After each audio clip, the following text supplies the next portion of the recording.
The shadow liger and the polar bear quarreled. Arthur said that he and Mingyu had the deepest bond, so he was the most suitable candidate for degeneration. Moreover, he had an injured leg and he could be in the experimental group after he deteriorated.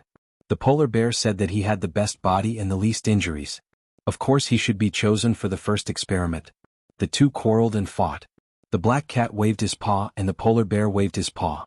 The two exchanged blows as if two martial arts masters were fighting each other. Mingyu tried to dissuade the fighting, but was forced back by the fierce black cat and polar bear.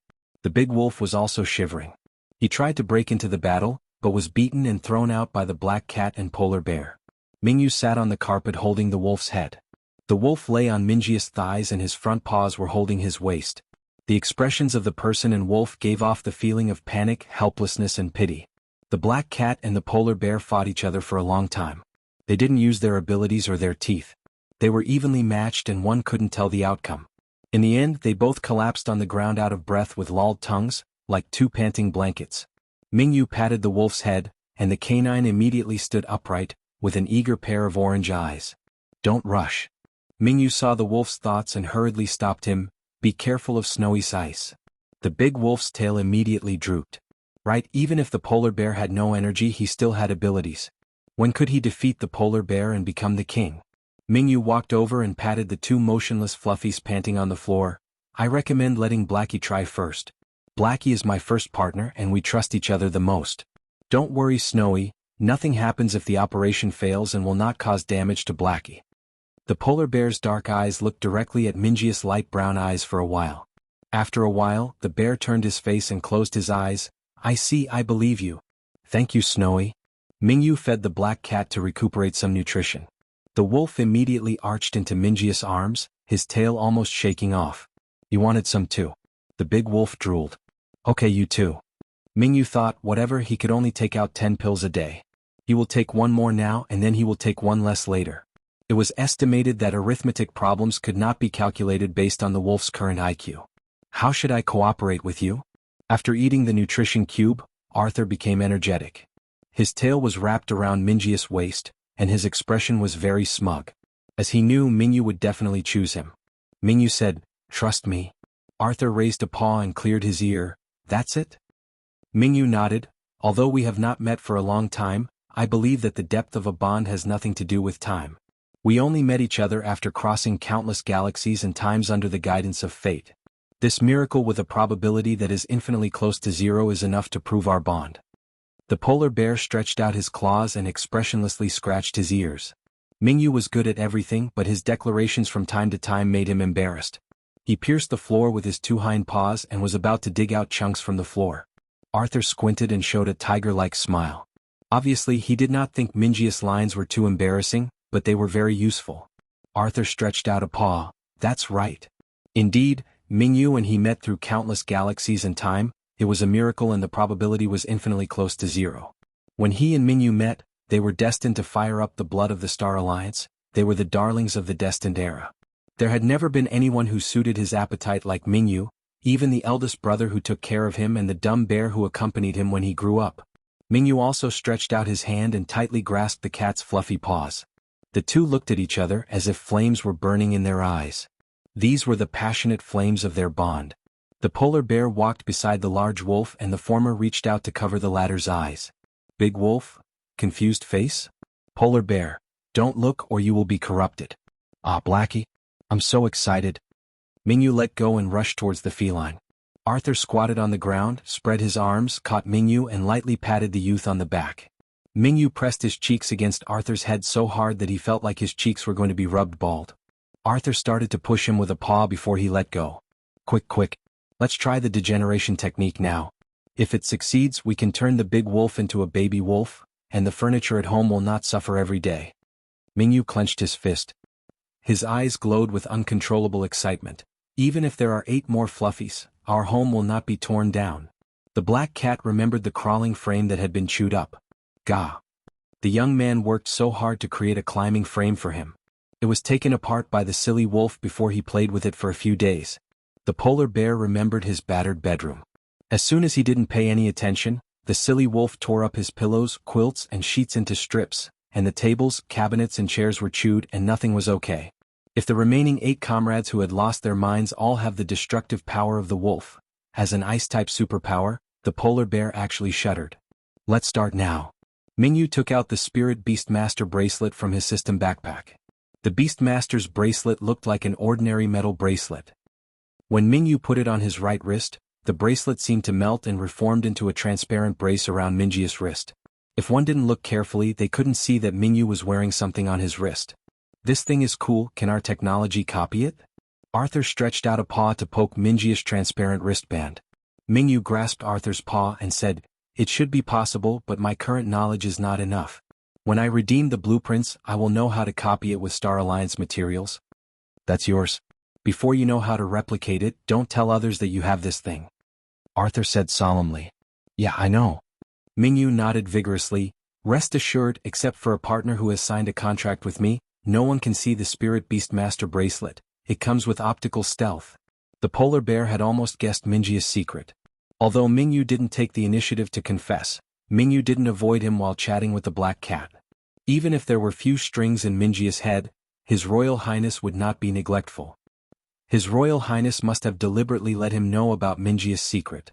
This was a secret that only belonged to them and Mingyu. They could not reveal anything even to family members. The polar bear believed that the other 9 comrades in arms must also be able to keep this secret, and together they would guard this simple young man. "Come on, Blackie, strike a handsome pose." Mingyu's feet were slightly apart, his hands moved in a circle, and then stopped in front of his chest, holding the Spirit Beastmaster bracelet with his right hand. "Come on. Let the world feel a bond that is more dazzling than the sun."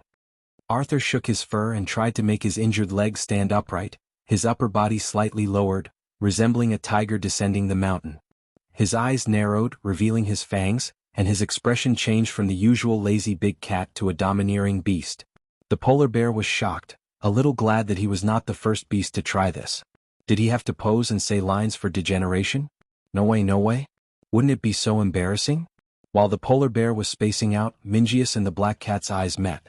At this moment they felt the other's heartbeat without using their empathy power. Ba-dump, ba-dump, the heartbeat was accelerating but the rhythm was still slow. Mingyus' right hand touched the Spirit Beastmaster's bracelet. Light blue spiritual power poured into the bracelet, which was turned into a powerful energy wave, and rushed to the liger posing as the tiger descending the mountain. When Arthur received this energy, he felt as if he had entered a different space composed of pure energy, and his energy also merged into this space. When he was about to lose his consciousness, he heard his heartbeat again. Ba-dump, ba-dump. It was the heartbeat of that silly young man. Arthur breached Mingyus' emotional depths again, the cold and dark sea. In the icy sea, there was a small ball of light, clutching a dilapidated pallet, trying to steer it towards a bright spot. This young man was still trying to save himself. Arthur smiled and sighed. Mingyu also breached the emotional depths of the black cat. Compared with the vague emotional touch before, this time Mingyu saw a scene created from Arthur's inner emotions. Here there was a vast field full of flowers. The big cat squatted among the flowers, seeming to have a nap with eyes closed. This should be a warm and beautiful scene, but among the flowers, there were numerous stone monuments. Some of these steles were engraved with names, birth and death dates. Some were more vague, with only records of death in a certain battle. The flowers blooming in the bushes were actually tombstones. Surrounded by flowers, the tombstones had spread to the horizon. The black cat squatted quietly like a graveyard's guardian statue. Black's optimistic heart, in truth, had always been entrenched in sadness. The heartbeats continued. Mingyu and the black cat were looking at each other across different spiritual spaces. "Stupid, you are thinking about it again. You are so sentimental, you need me to sing a song for you. How difficult is it for me to do it?" The black cat disliked Mingyu's face. Mingyu laughed. Even if there was deep sadness in his heart, Blackie was still a sun that would illuminate others. The torrent of energy dissipated. With a pop, the black cat fizzled out like a holographic projection, which frightened the polar bear who was dazzled by the light. "Your Royal Highness?" The polar bear pounced on all fours. Meow. A little black feline with a strange collar stood where the big cat originally stood, licking his paws and letting out a kitten cry. The polar bear slammed the brakes and almost knocked the little cat into the air. Arthur glanced at the polar bear with disgust and kicked with his hind legs. Meow. Arthur's eyes were wide and he immediately meowed. While spreading his 4 paws, he ran from one end of the house to the other end. Arthur was so fast that there were only afterimages. Wow. His legs are healed. He can have fun. The cat was so happy. He began to jump up and down from one cabinet to another, even on top of the polar bear. Meow. Arthur stood on top of the polar bear, roaring like a vicious feline. Polar bear? The polar bear grabbed Arthur from on top of his head, held the kitten in his palm and said with a trembling voice, Mingyu, His Highness has a problem. Mingyu took the little black cat that could be held in his palms and said in doubt, Where? No, he's very lively. Polar bear, he's too lively.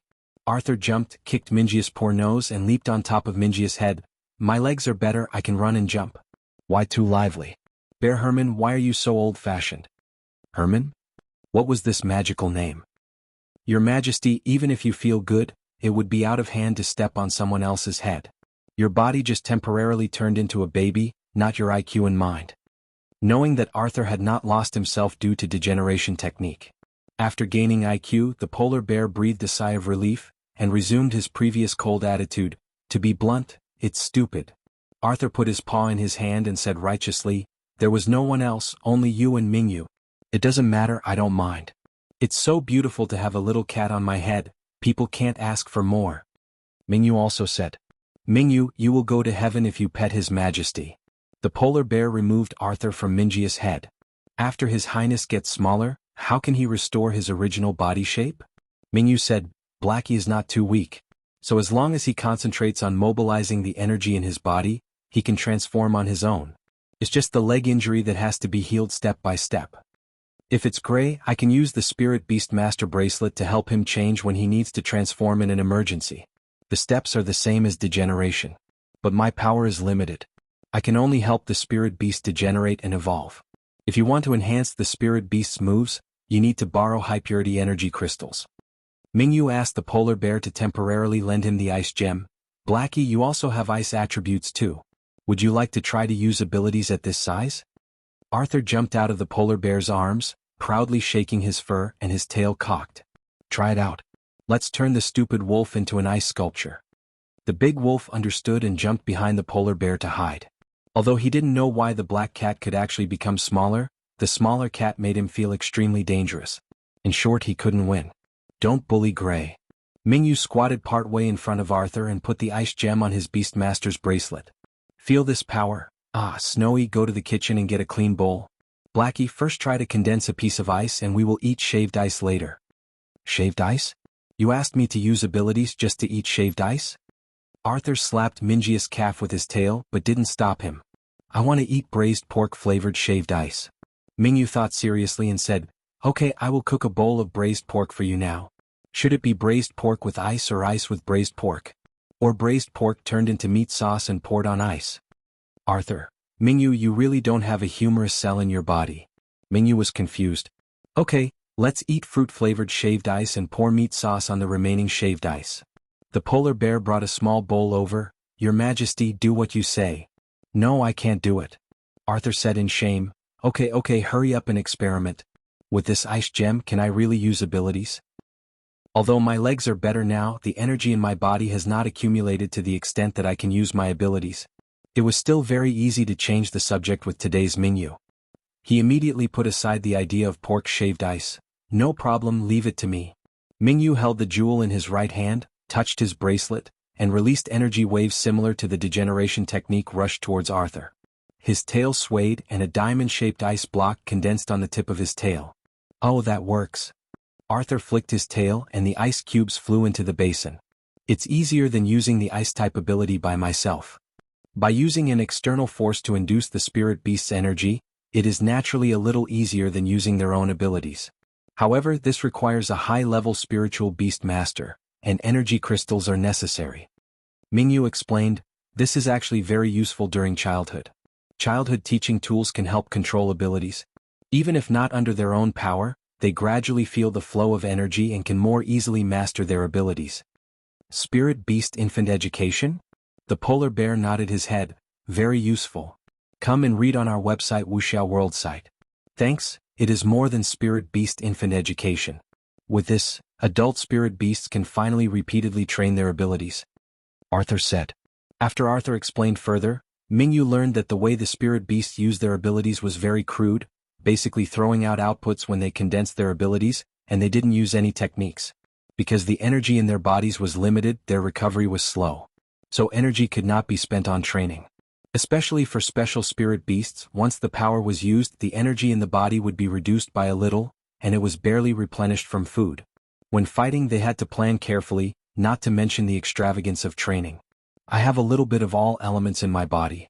Although it is random and not refined, any kind of food can replenish a little energy, so my state is better than other special spirit beasts. Arthur revealed his shortcomings. Some big cats called themselves shadow ligers, but they were actually small and weak cats. Too many types of energy were needed to show any capability, and even the strength of supernatural power was very pitiful. However, Arthur played tricks with his very poor power moves, and firmly secured the throne as the youngest generation's top power. Seeing Arthur chin curled up in triumph, Mingyu nodded. Blackie is a master of coordination. Master of coordination? Arthur tilted his head. Mingyu immediately hugged the little black cat and kissed him and was slapped by the cat. A spirit beast needs to be experienced not only to increase the energy in their body but more importantly to freely use their abilities. For example, the ability of the same energy level would be more powerful after compression. But how to compress? Is it round or diamond-shaped? Would it be more lethal if it is rotated? Will it be more concealed if condensed into thin needles? How to combine with different attributes moves. This is the ability to coordinate. Mingyu remembered that in the Elves World game, the chairman and chief designer of the game munchkined the rules and steamrolled ordinary players. First they prayed for rain to turn a tornado into a waterspout, and then used blizzard to create a water dragon. The attack turned into a cold water tornado, and it freezed as it moved, which created a freezing battle tornado. This was the magical effect of combo moves and required a strong coordination ability. Although the most influential players in that game were the CEO and chairman, the rankings of the world game were fluid, and there were regular quarterfinals. However, as a powerful educator, Mingyu was very interested in coordination and wanted to study the subject matter. The spirit beasts of the Star Alliance could carry out large-scale battles with the Zerg invaders. It stood to reason that the use of these moves should have been studied long ago. However, because the cultivation knowledge did not keep up, the spirit beasts did not dare to waste energy training moves, forming a vicious circle. When your stamina and abilities are restored, I will help you train supernatural moves. Mingyu had found something to do. After degeneration treatment, spirit beasts can also train in advance, which can strengthen the rehabilitation process. When you regain your original body shape, you can also master the moves you trained in the infant form. Come on. After Arthur spoke, he jumped to the ground and changed back to full size with a bang. How come you changed back? Mingyu said while burying his face in Arthur's collar. Sorry, this was a conditioned reflex. I'm going to eat. It's stupid to not turn back into a big cat, right? Arthur moved his injured leg. I feel that the energy is running smoother than before. From now on, I will be a kitten for a few hours every day. Oh yes, Mingyu, have a good rest today since tomorrow you have to play the piano live. After the Mingyu rubbed the feline, he raised his head and asked, why should we live broadcast piano music? My brother revealed that recently the soldiers sleep poorly in the barracks. You should play some music for them. Although there are no energy fluctuations after recording, there's at least the placebo effect, right? Arthur was not sure. I heard that the placebo effect is very useful. Mingyu laughed. Okay. When the time comes, the three of us will become small animals together and frighten everyone. Arthur stood up and smirked up at the polar bear. The polar bear was entangled. Does it have to have a pose? Arthur sneakily said, not only posing, but also to exchange a heartfelt vow with Mingyu. The big white bear was frightened. No need, don't listen to Black's nonsense. Mingyu hurriedly said, I and Arthur just saw each other's hearts because we took the initiative to show each other our secrets. Generally, it's just a blend of minds and no illusions even show up. Don't worry about your privacy. Arthur sat down on the ground, raised his two paws waving frantically. I'm not talking nonsense. You are. No, there isn't. Yes. No. Yes. The polar bear carried the back collar of Mingius' clothes with one paw, and Arthur's nape with the other, pulling away the two naive ghosts who were inexplicably arguing. The wolf stared at the polar bear for a while, then turned his head to signal that the polar bear should also grab the nape of his neck. It seemed very fun. Great white bear. His heart was tired. He hoped that Yen Yi would be a little more obedient after becoming a baby wolf. The audience was looking forward to it, and finally it was time for the third live broadcast. This time they collectively flooded the screen with protests, condemning the anchor for being too lazy. Why couldn't it be broadcast every day? It would be best to install a camera in the #1 nursing home so they could watch the live broadcast every second. Even if the live broadcast was just the prince sleeping. You have been banned. Next time you violate the rules, you will be kicked out of the live broadcast room. Administrator Bear Herman went online. The audience shivered, and the newly established offensive and defensive alliance fell apart in an instant. Kicked out of the live broadcast room? Wasn't this punishment too heavy? They were persuaded. It's fine to watch a live broadcast. Why did they ask for so much? The anchor was in a bad mood and asked for a month or two off. What cared if everyone doesn't have to watch? Who on earth urged us to protest first? Beat them. The audience began to fight internally like a mob. His Majesty the Emperor was so angry quickly that slapped a hole in the floor. A little threat made them give up? Are these still soldiers of our Star Alliance? His Majesty the Emperor was very angry. The secretary suggested, "Why doesn't your Majesty directly tell His Royal Highness that you want him to live broadcast every day?" His Majesty buried his fluffy lion head between two paws. "If Arthur disagrees, wouldn't I lose face?" The secretary's mouth twitched and he mentally slandered the Emperor. With all due respect, he was already very shameless now. At the Dullen household, Ian was also frantically swearing at these weak people. When Lieutenant General Mundy, who was 30 years older, knew that the stupid boy was being used as a gunman again, he really wanted to shoot Ian away with a paw. However, Ian was a weak brother who had just broken through the S rank and could not transform into a beast. Compared to Herman. Although he was a little simpler when he was a child, His Majesty Arthur abducted him as a guard with a lollipop, but at any rate Herman was a natural S-level supernatural ability, and he could transform into a beast when he was in elementary school. His brain is a little slow, but that could be explained as the energy being spent on his abilities. But what about Ian? Only S grade now. His mind was not smart either. He was only half of Herman in the end. How many times had he been bullied? Lieutenant Mundy was very tired. He was talking about the live broadcast and quickly turned to Herman. He needed to watch the polar bear to cleanse his eyes so as not to be pissed off by Ian. Yen Tong received a special notice from Arthur to start the live broadcast in advance, asked for leave early and returned home to wait for the rebellious cousin to appear. The Yen family had always stood in a neutral position, not participating in the internal power struggle of the Star Alliance. Behind their strict behavior, there was a philosophy of life-saving gratitude. The Yen family believed that the first rebel among the younger generation would be Yen Tong, who had not been very well behaved since childhood. They guarded Yen Tong strictly, but they didn't expect that Yen Yi, the most honest child in the family, would actually stand on the side of Prince Arthur that no one was optimistic about at the time.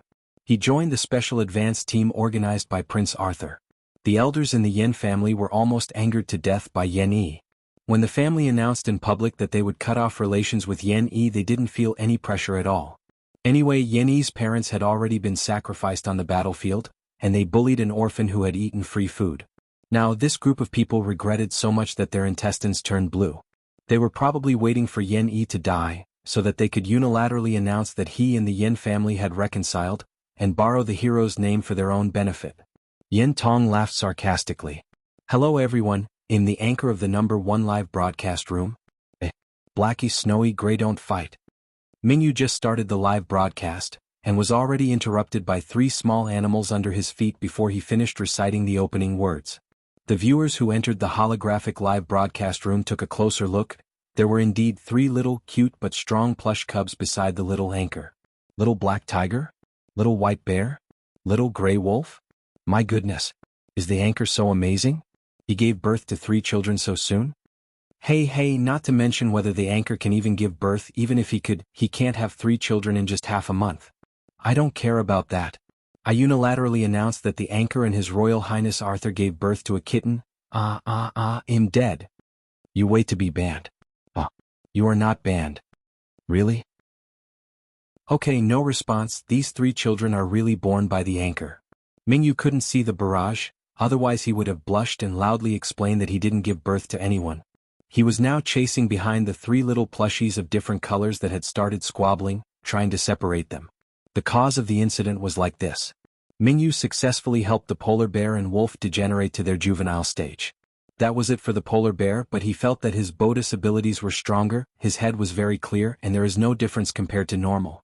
But at the same time, maybe because of the hormonal influence of the body, his behavior had regressed back to when he was a child. In short, arbitrarily doing things. Therefore, when the little wolf rushed to bite his ears, instead of using any ice abilities, he waved his paws and slapped the little gray wolf.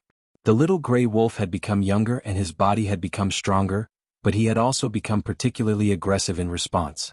Did this little bear dare to slap him? Watch this wolf bite back. The two of them squabbled from kindergarten to elementary school, and their relationship only gradually improved after entering junior high school. Arthur squatted on Minjia's shoulder and explained, "It seems that your degeneration technique is not without side effects. Their minds have obviously become younger." "But Blackie, your mind is fine, huh?" Before Mingyu finished, Arthur leapt off his shoulders, flew between the little bear and the little wolf, and slapped each of them to the ground. Then he ran away with his tail held high. "Hurry up and start the live broadcast. Don't you think this scene is particularly fun?" Arthur grinned while leading a little bear and a wolf all over the house. Although Mingyu thought that Snowy might think this is Black history, he had always listened to the Shadow Liger's words. When the Black Cat said to start the live broadcast, he immediately opened it. "Okay, let me explain. There are no new spirit beasts at the Spirit Beast Sanatorium. These three are Blackie, Snowy and Gray. Has Gray been introduced before? It seems not. In short, someone new has arrived at the Spirit Beast Sanatorium. With new materials, I had new gains and I can temporarily help them degenerate to their infancy. Degeneration is equivalent to energy compression, and their rehabilitation efficiency in this form will be increased. But degradation seems to make their character also return to a childlike state?" Mingyu looked slightly annoyed. Snowy and Gray started fighting right after degenerating. Were they really like this when they were young? Yen Tong couldn't help laughing even while thinking about dark things. Although her smile was still very stiff, she laughed out loud, which proved that she was in a better mood. Snowy should be Dullen's ice supernatural power Herman, right? When Yen Yi was in elementary school, he and Herman were at the same table. Every day he came back from school, he would scold that annoyance at the same table several times. During my self-study, he knocked on the stationery box and said it was a drum set? Take my clarinet apart and say he wants to form an orchestra? Every day, I hear ghosts in my ears saying that he was singing a song? Is that bear mentally retarded? I suffered. No more. I euphemistically talked to him and he didn't understand at all, and asked me if I wanted to form a band together. I want to change tables. For Yen Yi, who was strictly educated at home to be a noble, he was unorganized and uncultured. Herman, who didn't understand any noble language, was his nemesis. Yen Tong smiled and cried, covering her face. She was useless and couldn't protect her brother. Fortunately, her brother followed a good boss. There is no more. The spirit fruit dessert is gone. The three fluffy dumplings instantly stiffened, and Arthur immediately rushed to Minjia's feet, climbed up his trouser legs and squatted on Minjia's shoulders. I didn't do anything, don't worry about me, meow. Mingyu couldn't help but laugh when there was a meow sound in the words conveyed by Arthur. He lightly flicked Arthur's forehead. You are the worst. Arthur laughed triumphantly. Obviously Mingyu was complimenting him. Mingyu picked up the little white bear and little gray wolf and soothed them one by one. No fights are allowed, everyone should get along. Yeah. Wow. The little white bear and little gray wolf sounds warmed Minjia's heart. Any used-up nutrition cubes at this time would not be counted. Mingyu put the three fluffies on the piano stand and finally started live broadcasting. Blackie told me play the piano today. I don't play the piano well though. I hope you don't dislike it. Mingyu prepared the seventh song in Robert Schumann's suite. Fantasy could be used to express remembrance and yearning for love, family affection and friendship, as well as the longing for a better life. Mingyu figured this song should be very suitable for the spirit beasts and their partners who had experienced the battlefield. Mingyu tapped the keys with his fingers, and the light blue energy fluctuations from his body spread to every corner of the music room along with the melodious piano sound, gently soothing the spirits of the audience watching the live broadcast. This was always the case. Whether it was live cooking, making toys, or playing the piano, the little anchor would always calm their hearts in an instant, as if they had returned to the most comfortable and quiet environment. His Majesty the Emperor closed his eyes, and the golden lion's face showed a peaceful sleep. Dang dang dang kong kong. A series of noises interrupted the Emperor's meditation, and he impatiently raised his head. Gray, don't step or sit on the keys. Mingyu hugged the little gray wolf and said embarrassedly, let's continue. The melodious melody sounded. Kong ding jingle. Gray, don't play on the keys. Get down. Blackie, why are you here too? Don't dance on the keys. Gray, Blackie, dancing on the piano is not okay. The small polar bear had a dull expression and then ice erupted from his body. Mingyu placed the ice-covered kitten and wolf cub on the piano stand, moved a chair beside him and put a stool on the chair. He placed the little white bear on the stool and let him sit up to the height of the piano keys. Mingyu smiled at the camera. Okay, the commotion has been resolved. Everyone, please continue to listen to the piano music. The bear cub waved a paw and smiled with his eyes, looking like a little girl's favorite teddy bear. The audience couldn't sleep at all. Wait, what the anchor just said was degeneration, right? It was degradation, not evolution, right? Why could he still use abilities when in child form? Was it so easy to use abilities? No, they were not surprised by this. Just now the anchor and the little cat and wolf were attacked by an ice-type ability, right? Why did the kitten and wolf cub, who were spirit beasts, become ice sculptures, but the anchor only shivered? How could Colonel Herman's superb ability only affect the cat and wolf in the arms of the anchor, but didn't hurt the anchor? Was it so awesome? How was this possible? That was obviously an indiscriminate ranged attack. They were not blind. The melody of the piano music played by Mingyu was very gentle, like a little butterfly dancing in the warm spring sun. Everywhere one looked, the garden was full of spring imagery. But the hearts of the audience were refreshed. They looked at the two animal ice sculptures on the piano stand, then looked at Mingyu's gentle face and the well-behaved little polar bear. Shaking was amazing. No wonder the little anchor could take care of His Royal Highness and the 10 heroes alone. Could his defensive power be comparable to this group of S-level abilities? The song ended. Mingyu asked the little polar bear who could see the barrage, what was the audience's opinion. The little bear's tender voice sounded in Mingyu's mind. The audience said cold. Cold. Mingyu didn't quite understand. The polar bear cub understood, but he didn't want to say anything. Little Mingyu was so gentle and lovely, where was he scary? Were these people blind and needed glasses? They probably want to listen to some more passionate music. Dubai said. Mingyu nodded, thinking about what to play next, while looking at the two ice sculptures on the piano stand. Should they be released? The polar bear cub said, they won't be hurt. Mingyu whispered, but I'm afraid they will catch a cold. Little bear refuted, it's fine to drink medicine if they get a cold. In short, he was so angry now. Resolutely refused to let them out. Seeing that the polar bear was really angry, Mingyu did not continue to persuade him. Although he felt sorry for Dahe and Dahue, these two actually jumped and danced on Dabe's treasured piano, which should indeed be scolded. Even if they broke their own things, Mingyu wouldn't be angry. But knowing that the piano was a very important thing that Dabai loved, these two still refused to listen.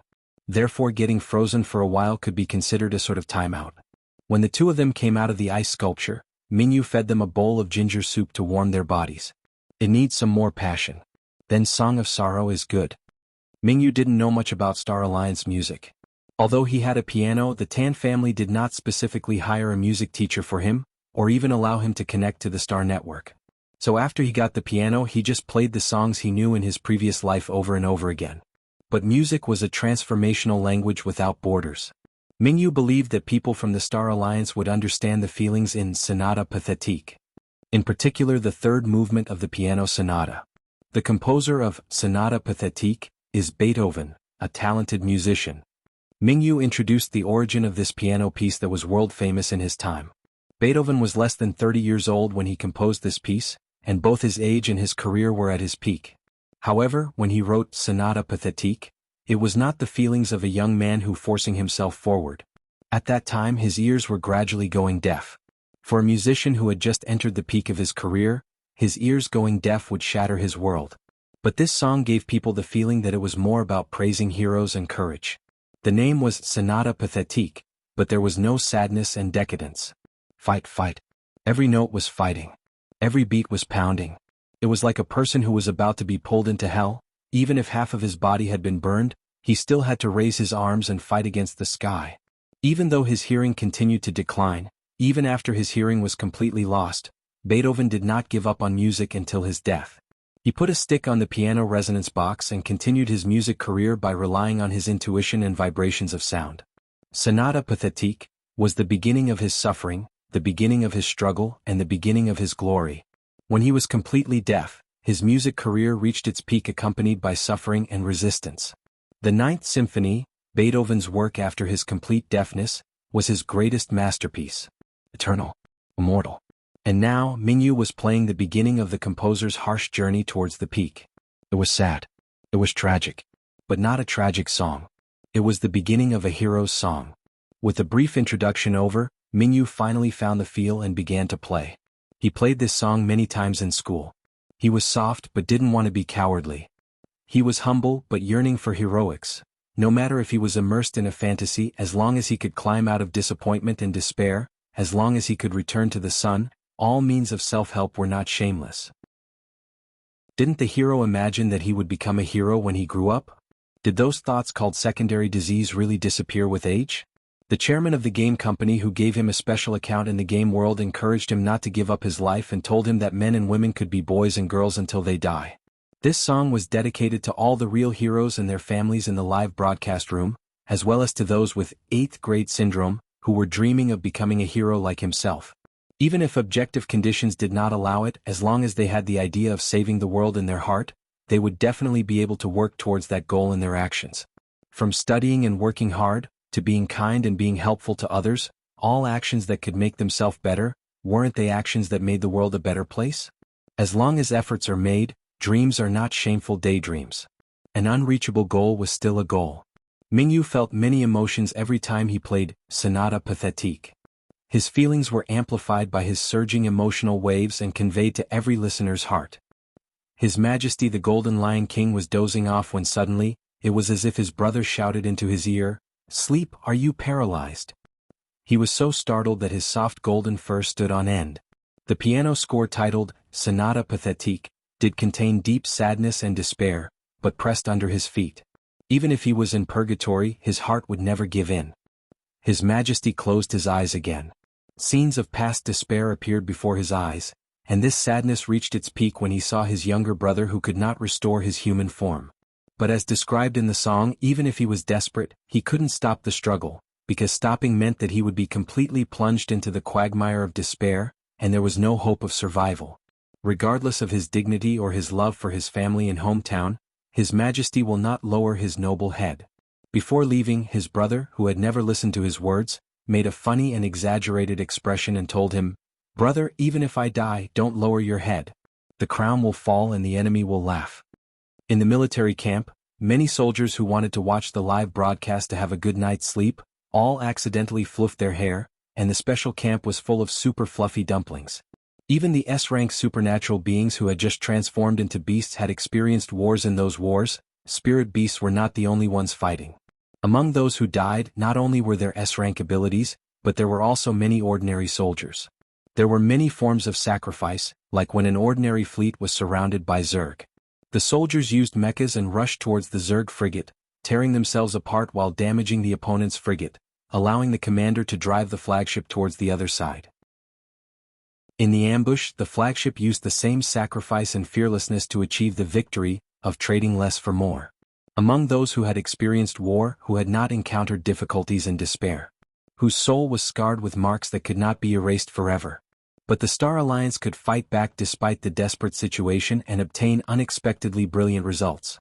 After the war, should they let themselves, their comrades in arms, their families, and their hometown fall into despair because of the evil intentions of demonic ambitions of a few people? Except for Prince Arthur's privately owned spiritual beast sanatorium, which took in random number name, other spiritual beast sanatoriums all had auspicious names. Many of these nursing homes housed spirit beasts that had been seriously injured and could not restore their human form. Although their condition was not as serious as the 10 heroes and there was hope of a cure, many of them were destined to have lifelong disabilities. Some may even retire from the ranks of superpowers and become ordinary people. They had been desperate and painful, but no one had thought about seeking death.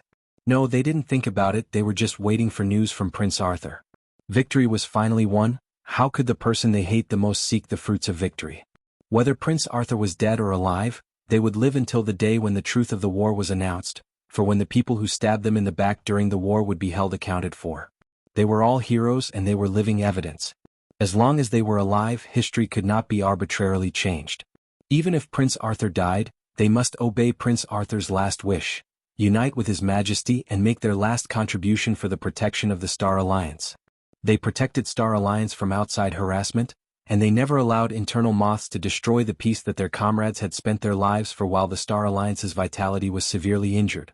This was the only request that His Royal Highness made to them before he left. Now that His Royal Highness was back, he was still optimistic and lively in the live broadcast, just like on the battlefield. His Highness' self-confidence and optimism was like the sun in everyone's mind. As long as Prince Arthur was there, they believed that victory would belong to them. Come and read on our website Wuxia World site. Thanks, they could cheer up a little more, they would live a little longer, and wait until His Royal Highness Arthur fully recovered. When His Royal Highness stood before the public again, they could rest in peace. The badly injured spirit beasts thought so. But when they heard sonata pathétique, the spirit beasts who were lame, blind, or even missing half of their body hesitated. There were many livable planets in the Star Alliance, and there were other interstellar civilizations outside. They had never heard of this musician from an unknown little planet. But according to the little anchor, when this musician suffered from a disease where all the Star Alliance's technology could not allow him to hear, didn't the musician lose everything? For musicians, sound was not just one of their senses, it was their everything. Only by relying on his intuition and a small stick, this person could continue his dream. What about them? There were prosthetic limbs for lame legs, false eyes for the blind, and a mecha could be used even if the body is paralyzed.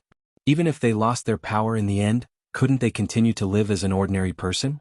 The majority of the people in the Star Alliance were ordinary people, and there were many ordinary people among the soldiers who died on the battlefield. They were generally part of logistics or mechanics, but they still didn't fear sacrifice and they were well-deserved heroes. If they had the intention of seeking death before, it was because they didn't want the Star Alliance to waste the resources on themselves as a useless person. But the anchor who called himself a spiritual beast master brought news. Groundbreaking spirit beast cultivation knowledge. Perhaps the Star Alliance would no longer be short of resources for cultivating people with supernatural powers in the future. Since giving up was no longer a sacrifice, but a cowardly suicide, they had no reason to give up. Just like this piano piece, Sonata Pathétique, was only the beginning to suffering and subsequent glory. They were able to walk out of the sea of war and blood. How could they fall before dawn? The saying it was darkest before dawn? Their sun was still there. Their sun also carried a small star that heralded the approaching dawn, encouraging them not to fall before the light came. At this moment, the dying spirit beast struggled to get up and crawled towards the food bowl. They didn't want to indulge in the quiet atmosphere of the live broadcast room to sleep peacefully, they wanted to stay awake. Eat more so they would have more energy to move towards the dawn. When the staff of the spirit beast nursing homes saw the surveillance monitoring data, and when they saw the anorexic spirit beasts enduring nausea and eating, they couldn't help hugging the people around them and shouting with excitement. As long as they could eat, the spirit beasts had the desire to live. They saw hope. His Royal Highness live broadcast room is too powerful. That little anchor is really too powerful. The dean of a spirit beast sanatorium took off his reading glasses and murmured with tears. The spirit beast master is really amazing and I really want to be like that. A young man said with emotion. Another added, definitely. Even without the special abilities of a spirit beast master, as long as we learn, we will definitely be able to deploy the spirit beast food and medicine in the live broadcast room. The old dean nodded. We learned knowledge from the live broadcast. After improving the existing treatment methods in the sanatorium, good results have been achieved. Before, they isolated the spirit beasts and raised them like wild beasts. Now they were trying to carefully communicate with the spirit beasts under the premise of taking safety precautions. They found that although most of the spirit beasts had no previous memories, they were very friendly to humans who had good intentions towards them and got along well with them. The spirit beasts were even more sensitive to human emotions than when they were still human. They could always pick out the one who was the kindest and who had the deepest affection for them and was sticky. For example, the old dean was deeply loved by all spirit beasts. The old dean was already reporting to the above, applying to change the way family members visited, so that family members could also join in the treatment process.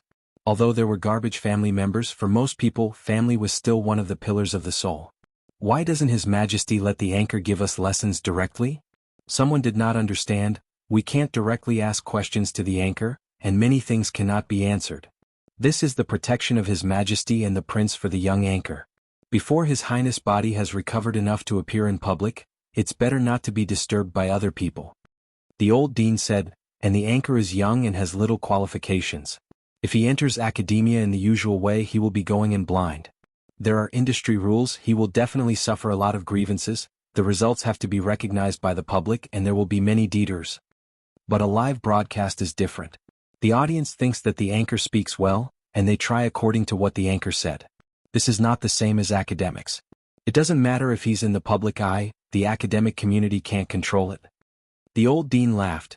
This live broadcast platform can be watched by all senior leaders in the Star Alliance, S-level abilities of the Star Alliance, their families and related personnel of spiritual beast cultivation.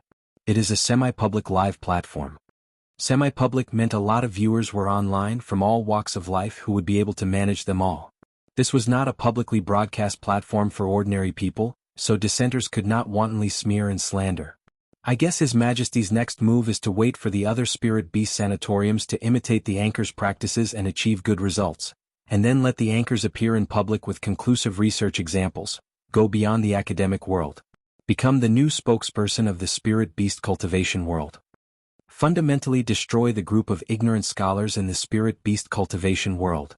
After Mingyu finished playing the piano, he suddenly felt dizzy. The little bear immediately became a big polar bear to catch the dizzy Mingyu. Why are you spinning in circles, Dabai? Mingyu stupidly asked. I am not going around in circles. The polar bear hugged Mingyu, and the youth shrunk into the bear's warm and fluffy fur. He felt like the world was spinning like a drunk. He had never been drunk. It was said that when one was drunk, the world was spinning. Should this be the feeling? The polar bear removed the ice from the little cat and wolf, and the two little fluffy creatures immediately shook like quails splashed with water and they sneezed. Spray any saliva on the piano, and you too will continue to be ice sculptures. The white bear threatened. The black kitten immediately jumped on the spot, leaped on the polar bear's shoulder and warmed up with the white bear's fur. The little gray wolf also pounced on the other shoulder. He opened his mouth and bit down on the bear's shoulder with a whimper and hung on. The polar bear glanced at the little wolf who was inexplicably hostile to him, and ignored the provocation. Arthur shivered and cut off the live broadcast. The excited audience members were kicked out of the live broadcast room before they could react. They were so angry that many fluffies howled at the window like a wolf on a full moon night. Even His Majesty the Golden Lion, who didn't like to yell very much, angrily uttered a series of foul curses. This bastard brother. He hadn't eaten any nutrition cubes today. Before closing the live broadcast, have a few nutrition cubes. He was looking forward to tasting the nutrition cubes. The snacks were in front of him. Angry. His Majesty decided to take some time to visit the nursing home in person to train his growing younger brother. Is he okay? Do you want me to call a doctor? Arthur wanted to become a large cat, but there was a polar bear, and the two plushies were squeezed together instead of moving, so he stayed in the form of a kitten, squatting next to the pillow and guarding Mingyu. His emotions are too intense and the mental power is too active, which leads to physical discomfort. A common problem among those with supernatural powers. Dabai looked at the diagnosis report from the treatment robot and said, when he stabilizes his emotions he will need some rest. You can make yourself faint by playing the piano. You are the stupidest idiot in the world. Seeing that Mingyu was okay, Arthur breathed a sigh of relief. He jumped onto Minjia's forehead and kept tapping Minjia's nose. I was wrong. I was wrong. Mingyu felt wronged. Nothing happened when I played before? Spiritual power rapid growth will have this kind of adverse reaction like a child getting growing pains. This is not a bad thing. The calm tone of the polar bear was like a clear spring, soothing Minjia's inner anxiety. You can play the piano, just take a break when you feel unwell. Is it useful for you to eat the nutrition cube we eat? Arthur warmed Minjia's forehead with his fluffy belly, and relieved discomfort like a heat pack. My nutrition cubes can be given to you. Mingyu laughed. Thank you Dahe, I don't think it will be useful. I have no problems but am just a little sleepy, just sleep some more. Then go to bed. Arthur urged.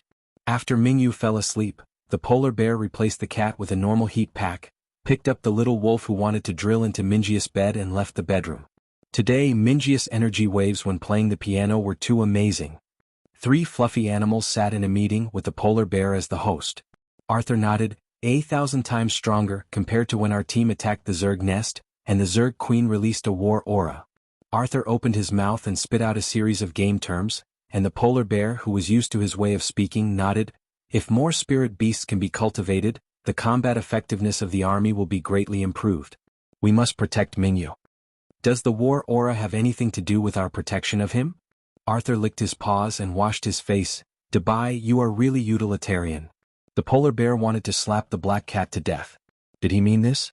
He just emphasized Minji's greatness. I suggest picking up our other comrades as soon as possible. After hearing the two's words, the little wolf expressed his opinion. Minji's power is too special, and His Majesty can't resist public pressure for too long. Mingyu will soon be forced to appear in front of the public. The more people who can protect him, the better. Yes. I don't believe the 11 of us can't protect one silly youth. A pause, and then Arthur hunched back and jumped on the spot like a startled animal. Meow? Stupid wolf, did you wake up? Chapter 25. Auction. After making a cup of tea for each of them, the several beautiful female attendants bowed respectfully, then exited one after the other. Lu Muyen picked up the white porcelain celadon teacup and lifted its lid. A refreshing fragrance wafted out. There was a trace of spiritual force in the tea. It wasn't the lowest grade tea either. Ming Alliance of Merchants sure was generous. She took a sip and the scent of tea lingered in her mouth. It had been so long since she drank any spiritual tea. This tea was very much inferior to the spiritual tea Lu Muyen had tasted before, but she didn't dislike it at all. She was famous as a tea lover back in the immortal cultivation world. This spiritual tea is pretty good. When the auction's over, I better ask to buy some from shopkeeper Lu. My grandpa loves this. Xiao Ziong exclaimed after taking a few more sips of spiritual tea. Lu Muyen smiled lightly and asked, "This spiritual tea is also sold by the Ming Alliance of Merchants?" The spiritual tea isn't sold publicly. But if you have some connections, then you could still obtain some. Yunlan's slender fingertips rubbed the celadon cup, then raised his eyes. "If Muyen wants, then I can get some for you." "Then thank you, cousin." Lu Muyen thanked him without restraint. She really liked this spiritual tea, so she'll remember this personal favor. We're a family, there's no need for formalities. Yunlan smiled and shook his head. His Empress mother really loved Lu Muyen, even if she used to be known as the trash of the imperial capital and had an overbearing and dislikable personality. His Empress mother never lessened her doting on Lu Muyen. Lu Muyen also remembered how her Empress aunt truly did love her a lot. Not to mention, even though Yunlan wasn't close to her, he never bullied her and instead protected her even when he didn't want to. Such relatives were rare and precious, so she should become more familiar with him in the future. As the auction hadn't started yet, they chatted idly, but soon they heard a knock on the door. Yunlan gave the guard behind him a look, and the person walked over to open the private room door. There, a beautiful woman with a gentle temperament in a rose-red palace dress entered, bringing a few others. Amongst them were Gu Yanran and Zheng Rou. When the two saw Lu Muyen, they were surprised. Zheng Rou's dislike was written all over her face, while Gu Yanran concealed her resentment. They didn't expect this trash would be with the third prince and his group. They didn't dare to offend any of the people here, so they didn't ridicule Lu Muyen for the time being. When Lu Muyen saw the two of them, she fell into thought, but didn't say anything and only sat there quietly with her teacup. Brother third prince, brother fifth prince, fourth cousin, young Sir Shao, young Sir Qi. When she saw Lu Muyen's, surprise flashed in her eyes, then she smiled at her and said, "Young Miss Lu, seventh princess." Lu Muyen replied with a faint smile. The seventh princess was Imperial Noble Consort Hu's daughter, and was in the heaven class of the Imperial Academy. They didn't have a lot of interactions, but neither did she bully her like Gu Yanran and her group did. In the palace, the seventh princess mother had a good relationship with Gu Yanran's elder sister, but she wouldn't offend the Empress either. She was rather skillful in that aspect. Yunlan and the others smiled and nodded in greeting to seventh princess Yun Xn. She usually knew how to conduct herself and none of them disliked her. Come and read on our website Wuxia World site. Thanks. Yun Xn also had her own private room, but after hearing that Yunlan and his group arrived, she brought Gu Yanran and the others over for a greeting. Third prince, fifth prince. Gu Yanran and Zheng Rou also stepped forward to greet the rest, but they both ignored Lu Muyen. Lu Muyen didn't care either.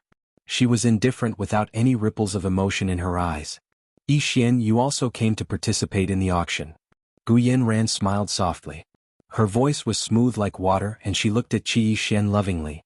Qi Yi Xian furrowed his brows subconsciously. In the past he wasn't as disgusted by Gu Yanran's fake tenderness, but for some reason he disliked it today. He nodded coldly, yes. Gu Yanran froze and a sourness rose in her heart. When she entered just now and saw Lu Muyen here, she already felt uncomfortable. Why should this trash be here? It was only because she was born lucky. If she didn't have the general's mansion, then this trash wouldn't have been anything. she could step on her all she wanted. Yun Xen felt Gu Yanran's mood fluctuate, and even had a feeling of resentment. She was a little disappointed inside. Compared with imperial noble consort Gu Yanran's schemes were lacking too much. Even compared with the current Lu Muyen, her tolerance was lacking too. With Zheng Rao's status, she wouldn't have been able to participate in such an auction. She was only able to participate because of her relationship with Gu Yanran, and because she gifted the princess a valuable present and asked to be given a chance. So she could only glare at Lu Muyen and say nothing. The auction is about to start. I'll return to my private room now. Yun Xan really couldn't stand Zheng Rou being this way, and she regretted agreeing to bring her. She liked Lu Mu Bai, so she didn't want to become enemies with her. To prevent any conflict, it was best to leave. Sure, you may go. Yun Lan also didn't like Gu Yanran and Zheng Rou, so he simply nodded. Gu Yanran endured the grievances in her heart and looked at Qi Yixian affectionately, hoping that he could allow her to remain. She didn't want Lu Muyen and Qi Yixian to remain alone together, but her beloved appeared to not even see her amorous gaze, only looking down, staring at the tea set. Let's go.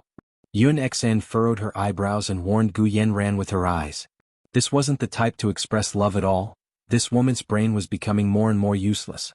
As expected from the schemes of someone who came from a small, lowly family. A thin mist rose in Gu Yanran's eyes. Seeing that Qi Yixian still had no intention of letting her stay, she could only stomp her foot, endure the grievance and leave with the seventh princess. She looked like a tearful flower. Yixian, your little wife's full of grievance, aren't you going to chase after her and comfort her? Or bring her back and sit for a bit? Yun Jin smiled and joked as if he feared there wasn't enough chaos in the world one. Qi Yixian didn't say a word, but he looked up coldly at Yun Jin, an evident look of displeasure. Seeing Qi Yixian's cold face, Yun Jin shrugged, then glanced at Lu Muyen, who had been indifferent this entire time with only a slight curve of interest on her lips.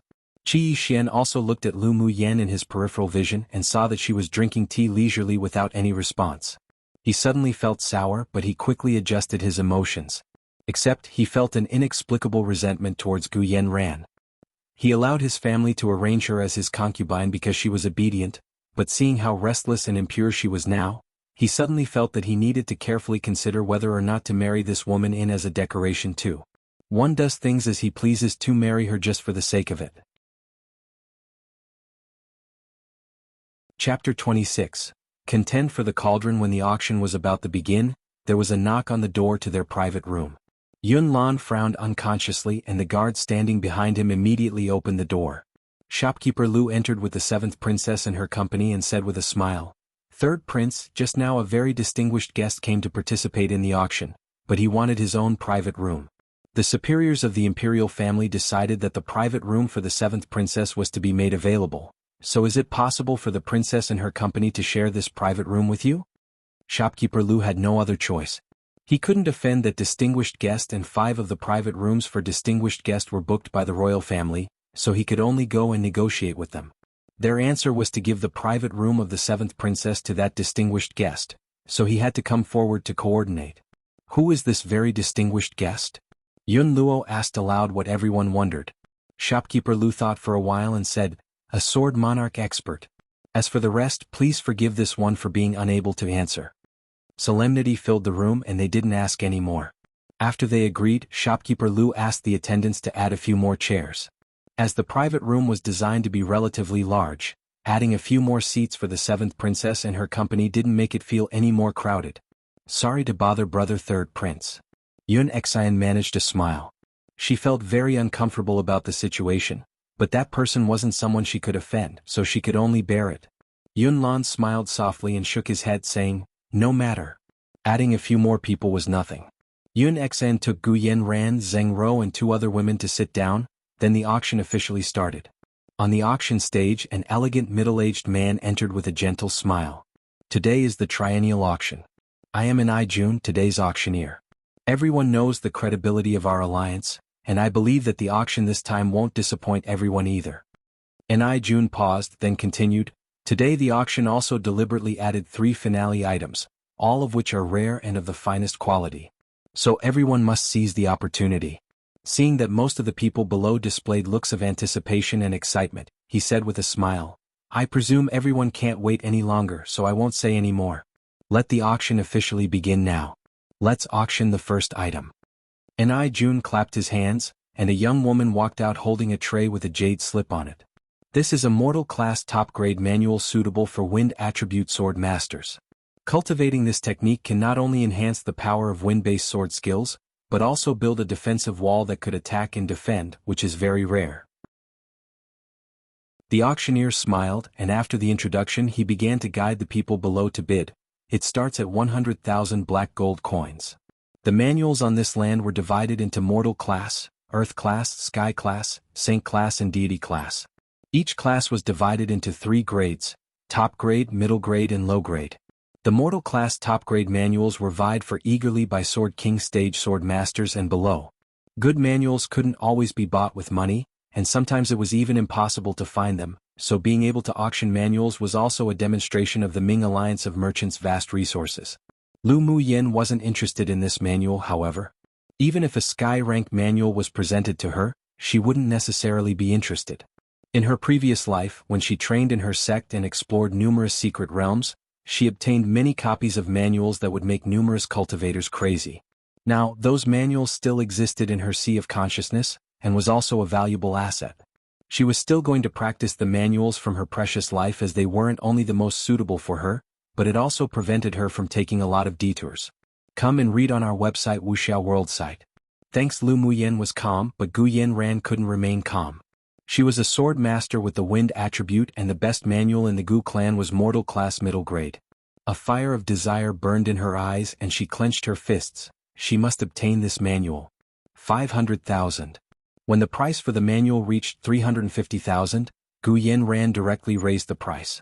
Gu Yanran's clan was the richest clan in the empire, so she had strong financial strength. Even the Lu clan couldn't compare, but the Lu clan's true worth was something that the Gu clan couldn't compare to. That's why even though Imperial Noble Consort Gu was very arrogant in the palace, she couldn't supersede the Empress.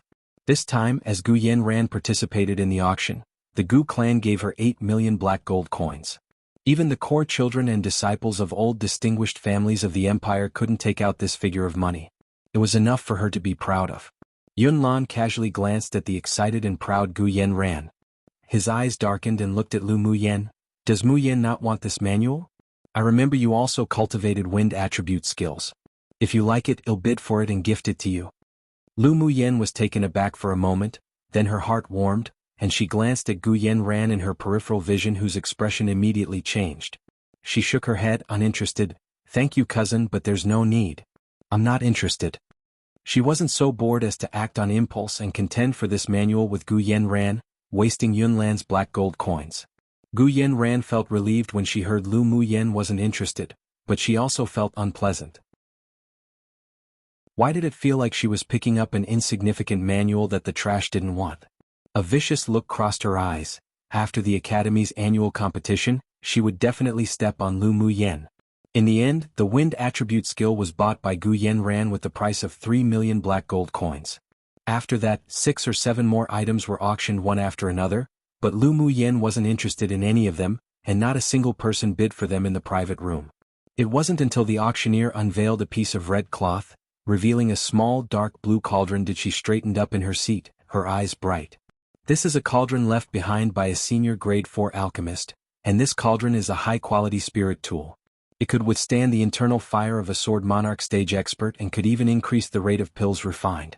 I believe everyone understands how valuable it is for alchemists without me saying any more. Though Jun saw that most people revealed uninterested expressions, he didn't mind.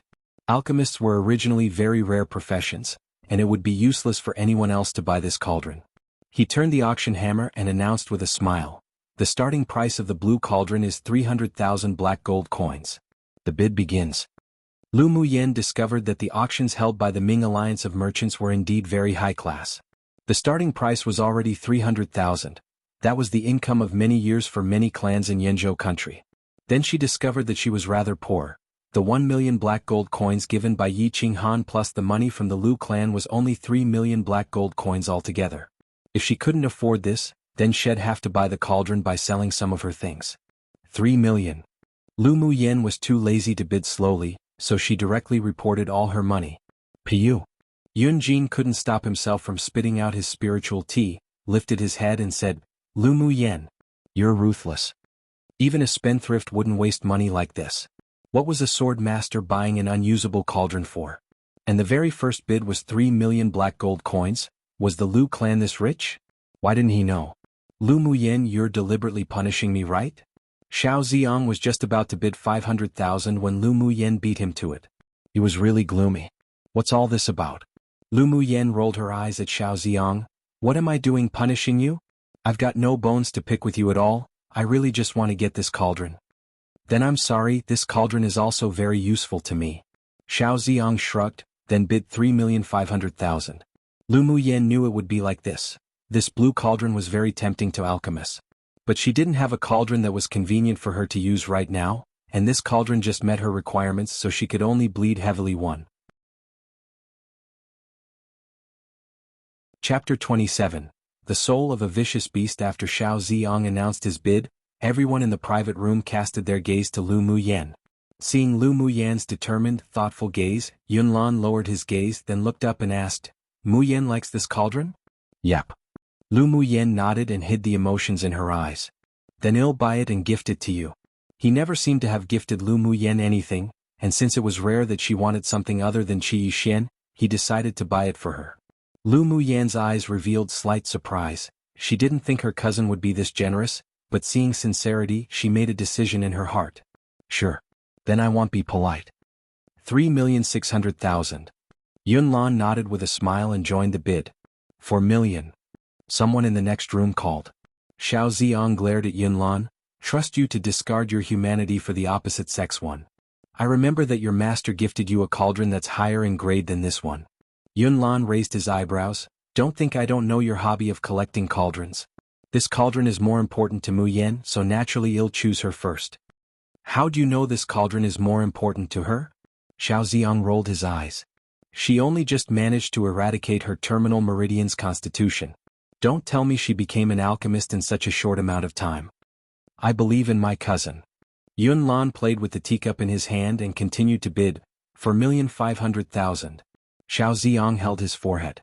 He didn't have a strong desire for this cauldron and did indeed only want to buy it for his collection.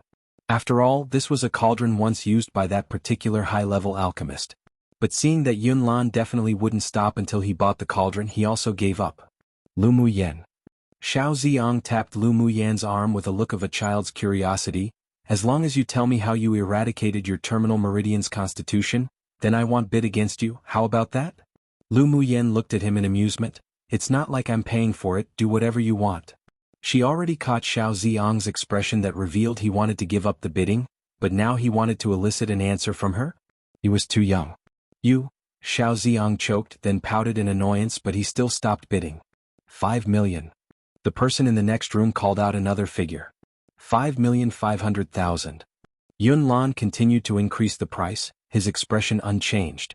6 million. The other party continued. Yun Luo knew that Yunlan still wanted to buy other things today, and he probably only brought around 20 million black gold coins. If he used a third of it or even more for this cauldron, it was possible he would miss the other things he wanted. He couldn't help but remind him, this price already exceeded the value of the cauldron. I think that's enough. Yunlan did want to buy other things, but he was one to keep his promises, so he wouldn't lose Lu Muyen's faith. If he missed the item he wanted, then it only meant they weren't fated. No need, he probably reached his baseline now. 6,100,000. Yunlan increased the price. As Yunlan expected, the person in the private room next to them stopped bidding after hearing the price. Lu Muyen felt warm seeing Yunlan continue to bid for the cauldron without hesitation. Come and read on our website Wuxia World site. Thanks. In fact, she could see that Yunlan did doubt her purpose of buying the cauldron, but he still supported her unconditionally. Regardless of why he trusted her, she would acknowledge this cousin. Seeing Lu Muyen's ecstatic appearance, Yun Luo sighed inwardly. He thought that she had changed, but he was afraid she probably only wanted to buy this cauldron to attract Qi Yixian's attention. Gu Yanran and Zheng Ro exchanged looks and saw jealousy in each other's eyes. Why did this trash have this much luck? She didn't have money and yet she still had someone rush to help her. What? However, the two soon summed it up to family. After all, the Empress loved the trash dearly, so it made sense that the third prince would be this generous to Lu Muyen. Although Yun Xen was surprised why her third brother, who was kind on the surface but cold on the inside, would regard Lu Muyen so favorably, but she still kept the gentle smile on her face as she did from the beginning. Qi Yixuan frowned and glanced at Lu Muyen in disapproval. It seemed she returned to her nature, still so willful. Yun Jin simply had the mentality to watch a good show. He felt that Lu Muyen would shock them once again. After a few more items were auctioned off, some people in their private room began to bid as well. Qi Yixuan, Yun Luo and the 7th princess each took one item, and the price reached over 10 million black gold coins each. Another few auctions later, Ni Jun took a palm-sized shield from his attendant and his eyes unconsciously revealed some excitement. This shield was created by the Great Master Yen and is a peak-quality spirit tool. Wow! An uproar stirred from the people below when they heard Great Master Yan's name. Who was Great Master Yan? He was one of Tianling continent's greatest high-level smiths, and once refined a saint treasure that even sword sovereign stage experts vied for in bloody battles. But it was unfortunate that after Great Master Yen entered a secret realm, he never returned. Whether he was alive or dead was uncertain, but many guessed that he was probably dead, which was a pity. Lu Muyen didn't pay attention to the excitement of the people around her. She focused her attention on the small yellow shield. There's something suspicious. That was her first feeling, so she spread her spiritual sense and tentatively slipped into the shield. The moment she touched the small shield, a roar from a vicious beast entered her brain and confronted her spiritual sense. If it weren't that her mental energy was very strong, this sound would definitely cause an internal injury. Ni Jun gestured for everyone to silence, and the people in the audience immediately hushed, all staring at the palm-sized shield fervently. Since this shield was made by Great Master Yen, then its value should belong in the category of the finale items, right? To auction it now, does it possibly have any defects? A hoarse, aged voice questioned from a private room opposite Lu Muyen and her companies. It's that sword monarch expert. Yun Xian couldn't help but say. That was the private room she was in before. As expected from a professional auctioneer, Ni Jun not only didn't feel any dissatisfaction from their questioning, but also took the opportunity to say what he originally wanted to say. This distinguished guest is right. Although this shield is a peak-quality spirit tool created by Great Master Yen, but it does have a defect, and it's that you couldn't use your elemental energy to control its size and confront the enemy. While Ni Jun spoke, he channeled some of his elemental energy into the small shield. It spun around in his hand, then a yellow light instantly enveloped the shield. Just when everyone waited for it to display its power, there was no longer any reactions. This shield has also been tried by several Sword King appraisers from our Ming Alliance of Merchants, but it was the same response as this. Ni Jun retrieved his elemental energy, and the shield returned its original appearance. Therefore, several appraisers from our Ming Alliance of Merchants agreed that it was only suitable for a fated person. If that person could control this shield, then its defense could definitely withstand one blow from a sword monarch expert. Lu Muyen's lips curled slightly. Suitable for a fated person? Those Sword King appraisers probably didn't even discover the soul of a vicious beast hidden within the small shield. One popular Chinese colloquial saying. To do something without any regards of anyone else for the opposite sex. Usually to attract or befriend the opposite sex for whatever reason. Can be said as a joke between friends. Chapter 28. Something suspicious. As soon as Ni Jun's words fell, the excitement of many were extinguished. What was the use of obtaining a peak-quality spirit tool shield, but it wouldn't be used? Were they looking to abuse themselves? According to you, then it's useless for us to buy this shield. They wouldn't believe nonsense like it was only suitable for a fated one, they only believed that this shield was faulty. That's right. Then can we try whether we can use it before we buy it? If we can use it, then we'd buy it. Some people still held a great desire for this shield, so they wanted to try. Following, a series of doubts sounded from the seats, and there were also some who didn't want to give up and give the shield a try. If they could control it, then they'd buy it. Ni Jun seemed to have expected such a situation, so he said without rush, letting those who want to buy it to try to use it was definitely impossible. This shield's value is indeed very high, and it's also true you would have to risk the possibility of being unable to use it. Whether you buy it or not is your choice, but our Ming Alliance of Merchants wouldn't joke with our reputation. This shield was entrusted to them for auction by a regular client of theirs, and he didn't allow potential buyers to test it. Besides, if someone decided to buy this shield, then they should bear the unforeseen risks. After all, it was a fortuitous opportunity if they bought it and could use it. Due to the strength of the Ming Alliance of Merchants, even though Ni Jun's words made some people unsatisfied, but no one dared provoke him. The result would only be death. The value of this shield depends on what you personally feel it's worth. Well, start the bid now. The starting price is 500,000 black gold coins. And June quoted the minimum price. If this shield didn't have the defect, then the starting price definitely wouldn't be lower than 3 million black gold coins. 600,000, 900,000, regardless, it was still a peak quality defense type spirit tool, not to mention it was made by Great Master Yen, so many still participated in the bidding, but they had their individual baselines. If it exceeded it, then they'd stop. To them it felt like food that was tasteless, yet was a pity to discard one. When the price reached 9 million, Lu Muyen saw Yunlan hesitating, tapping his finger on the table gently. She looked up and said, "Cousin, this shield is definitely worth it." Lu Muyen, such a defective product isn't even worth spending 10 million black gold coins or more. There's still spirit tools to bid for later. Alan can definitely choose a more practical one. Seeing Lu Muyen instigate Yunlan, Yun Luo frowned in displeasure, but his tone was still considered tactful. Lu Muyen's eyes overflowed with brightness. She didn't answer Yun Luo but instead chuckled and turned to Yunlan. "Cousin, you need to believe in your instincts." Yunlan was a little hesitant at first. He leaned towards buying the shield as that shield gave him a mysterious feeling, but what Yun Luo said was also the truth. That's why he was tossing between to bid or not to bid. Now that he heard Lu Muyen's words, he suddenly became enlightened and bid 10 million. "Yunlan, I say your head's full of water today too." Yun Luo said with a little displeasure. Yunlan was just unreasonable today, constantly accompanying Lu Muyen in her craziness. Yunlan smiled helplessly. He knew that his cousin was doing this for his own good. But he also didn't know why. When he saw Lu Muyen radiate such self-confidence, he also inexplicably wanted to believe in her. 12 million. A voice rang from another private room. 13 million. Yunlan followed. 14 million. The other party still didn't give up. 15 million. This was all the black gold coins Yunlan had on him today, but luckily the other party stopped after hearing the price. In the end, Yunlan won the bid for this shield for 15 million black gold coins. Qi Yixin and Xiao Ziyang both revealed a disapproval look, but since it was Yunlan's choice they didn't say anything. However, their understanding of Lu Muyen's willfulness increased another layer. Come and read on our website Wuxia World site. Thanks. Yunjin had the opposite reaction to the others, however.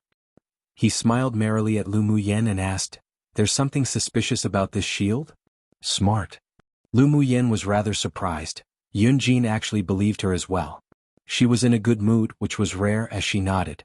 "What's suspicious about it? Let's hear it." Yunjin continued to ask. "You'll know in a bit." Lu Muyen was too lazy to explain. Besides, when the people from the Ming Alliance of Merchants arrived with the shield, they'd know. The corner of Yunjin's lips twitched. But he realized he'd know the answer soon, so he didn't pursue it. Ridicule flashed in Gu Yanran's eyes as she took delight in her coming misfortune, as if she'd believed that there was anything suspicious about the shield. This was no doubt all a ruse to show something to Qi Yixin. It was just that this stupid woman didn't know that Yixin didn't like this sort of sloppy behavior. Zheng Rou snorted, but when she saw Yunlan cast a cold look at her, her smile quickly vanished and her hatred for Lu Muyen increased. Yun Luo and Xiao Ziyang glanced at each other. They didn't believe in Lu Muyen's words and only hoped Yunlan would learn his lesson after this and stop spoiling his trash cousin unscrupulously. Lu Muyen saw everyone's expressions, but she didn't care. She only ever cared about people she valued, and the rest were nothing to her. When she glanced over to Yun Xen, she saw a gentle smile. A sliver of interest rose in her eyes. This woman's scheming sure was deep. She didn't display either happiness or anger. As expected from a princess raised by the imperial family. After a while, a knock sounded on the door.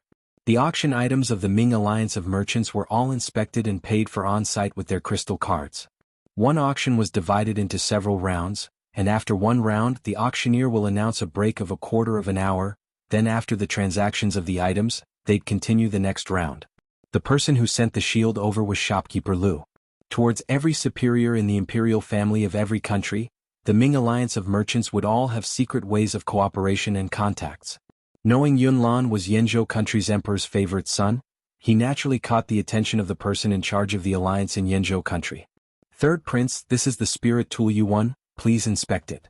Shopkeeper Lu took the tray from an attendant behind him and handed it to Yunlan. Yunlan nodded with a smile. We've troubled shopkeeper Lu to come in person. When saying that, he reached out and took the palm-sized shield from the tray.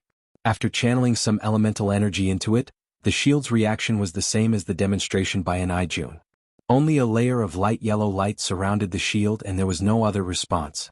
Upon seeing this, shopkeeper Lu smiled helplessly and reminded, the shield was identified as a P-quality spirit tool precisely because it couldn't be controlled. If the third prince could discover how to control it in private, then its level wouldn't simply be a spirit tool. These kinds of auction items were just like that. It depended on luck. If one couldn't find a way to control it, then it would just be a burden. But if one did find a way, then its value was definitely several times higher, perhaps dozens of times higher than the auction price. No worries. I can still bear this risk. Yunlan's expression remained unchanged. He always felt that this shield wasn't that simple. After the auction was over, he could carefully examine it. Lu Muyen, didn't you say that the shield was suspicious so you got the third prince to win it? Zheng Ro jumped out after receiving Gu Yanran's look. Now that the third prince couldn't use this shield, then I trust you have a solution? After she said that, everyone cast their gazes onto Lu Muyen. Coldness flashed in Yunlan's eyes. He saw Gu Yanran and Zheng Ro exchange glances just now. The Gu clan had become more arrogant because the imperial noble consort gained favor, while Zheng Ro dared to be so presumptuous. Their education was definitely horrible. It seemed that it was time for the Zheng clan to change their head of the family. One idiom meaning it didn't have a lot of value but they were reluctant to part with it. Too equivalent to having a screw loose or one's head's not in the right place. Chapter 29. The mystery hidden in the shield. Seeing the chill hidden in Yunlan's eyes, Lu Muyen knew that he was very dissatisfied with Zheng Ro and Gu Yanran's provocation. Even if he couldn't use this shield but he didn't blame her, that was enough for her to act. Cousin, show me the shield. Yunlan nodded and handed the small shield over to Lu Muyen. In order to not burden her, he added, let everything flow with fate, there's no need to mind. Lu Muyen smiled silently as she took the small shield in her hands. The mental energy she released earlier was still attached to the small shield and was confronting the soul of the vicious beast. Yun Luo and the others stared at Lu Muyen to see what tricks she could play. Even shopkeeper Lu didn't leave immediately after swiping the crystal card, and instead waited with curiosity in his eyes.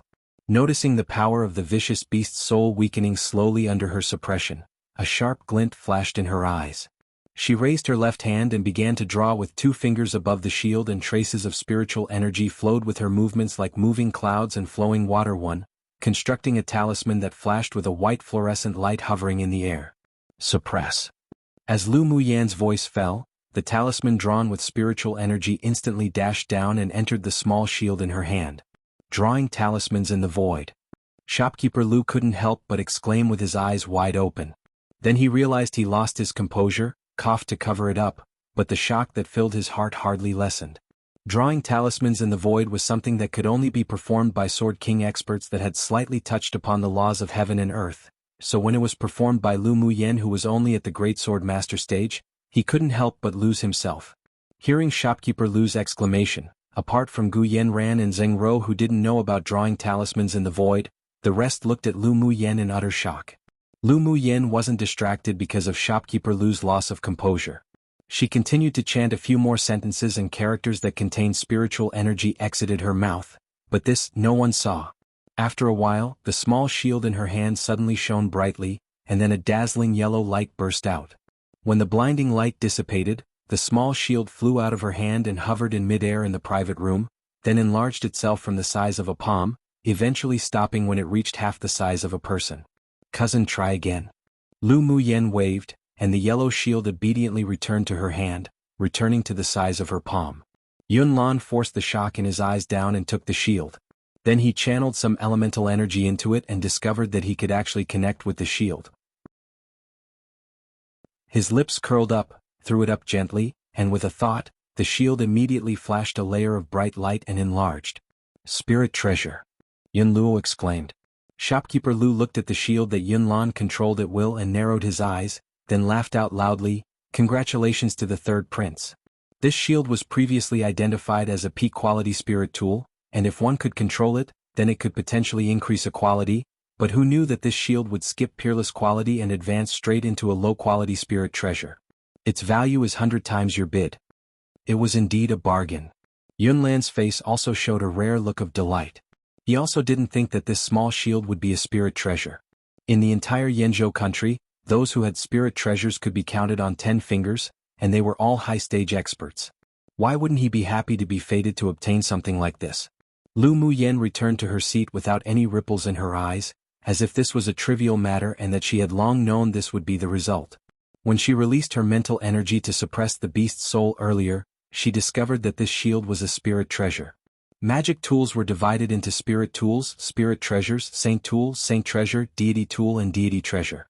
Each level was also divided into low quality, middle quality, high quality, peak quality and peerless quality. Come and read on our website Wuxia World site. Thanks. When Yunlan saw Lu Muyen sitting calmly in her seat sipping her tea, he could only sigh. This cousin of his was more composed and graceful than any of the others present. He cast a grateful look and Lu Muyen returned it with a smile. Lu Muyen, how did you know that there was something suspicious about this shield? Xiao Ziang discovered that Lu Muyen had kept him on the edge of his seat so many times today, but he didn't feel good if he didn't ask questions. Shopkeeper Lu rubbed the jadeite thumb ring he wore and said with a mysterious smile, "This old man is also very curious about how young Miss Lu could control the shield at will. Can young Miss Lu satisfy our curiosity?" Then he added, "Of course, if it is inconvenient, then young Miss Lu could regard it as if this old man did not ask." Lu Muyen took a sip of tea and looked down at it. The tea water was golden, rich and clear, and a rich tea fragrance lingered around her nose. Then she raised her eyes and asked instead, "Shopkeeper Lu, does the Ming Alliance of Merchants sell this season's high-quality spiritual tea?" "Naturally we do. If young Miss Lu wants to buy, then this old man can apply for some." Shopkeeper Lu halted, then followed her words. It was only a little bit of spiritual tea, he could still make the decision. "Lu Muyen, you ignored me again." Xiao Ziang tugged at Lu Muyen's sleeve, annoyed. Only when he realized her eyebrows wrinkled together lightly did he immediately let go. Lu Muyen realized that Xiao Ziang's character was really the simpler one amongst the few black-bellied men here. She rolled her eyes at him, then answered, "Truth is, there's a soul of a vicious beast sealed inside this defensive shield. If you couldn't suppress it, then you naturally wouldn't be able to control this spirit treasure.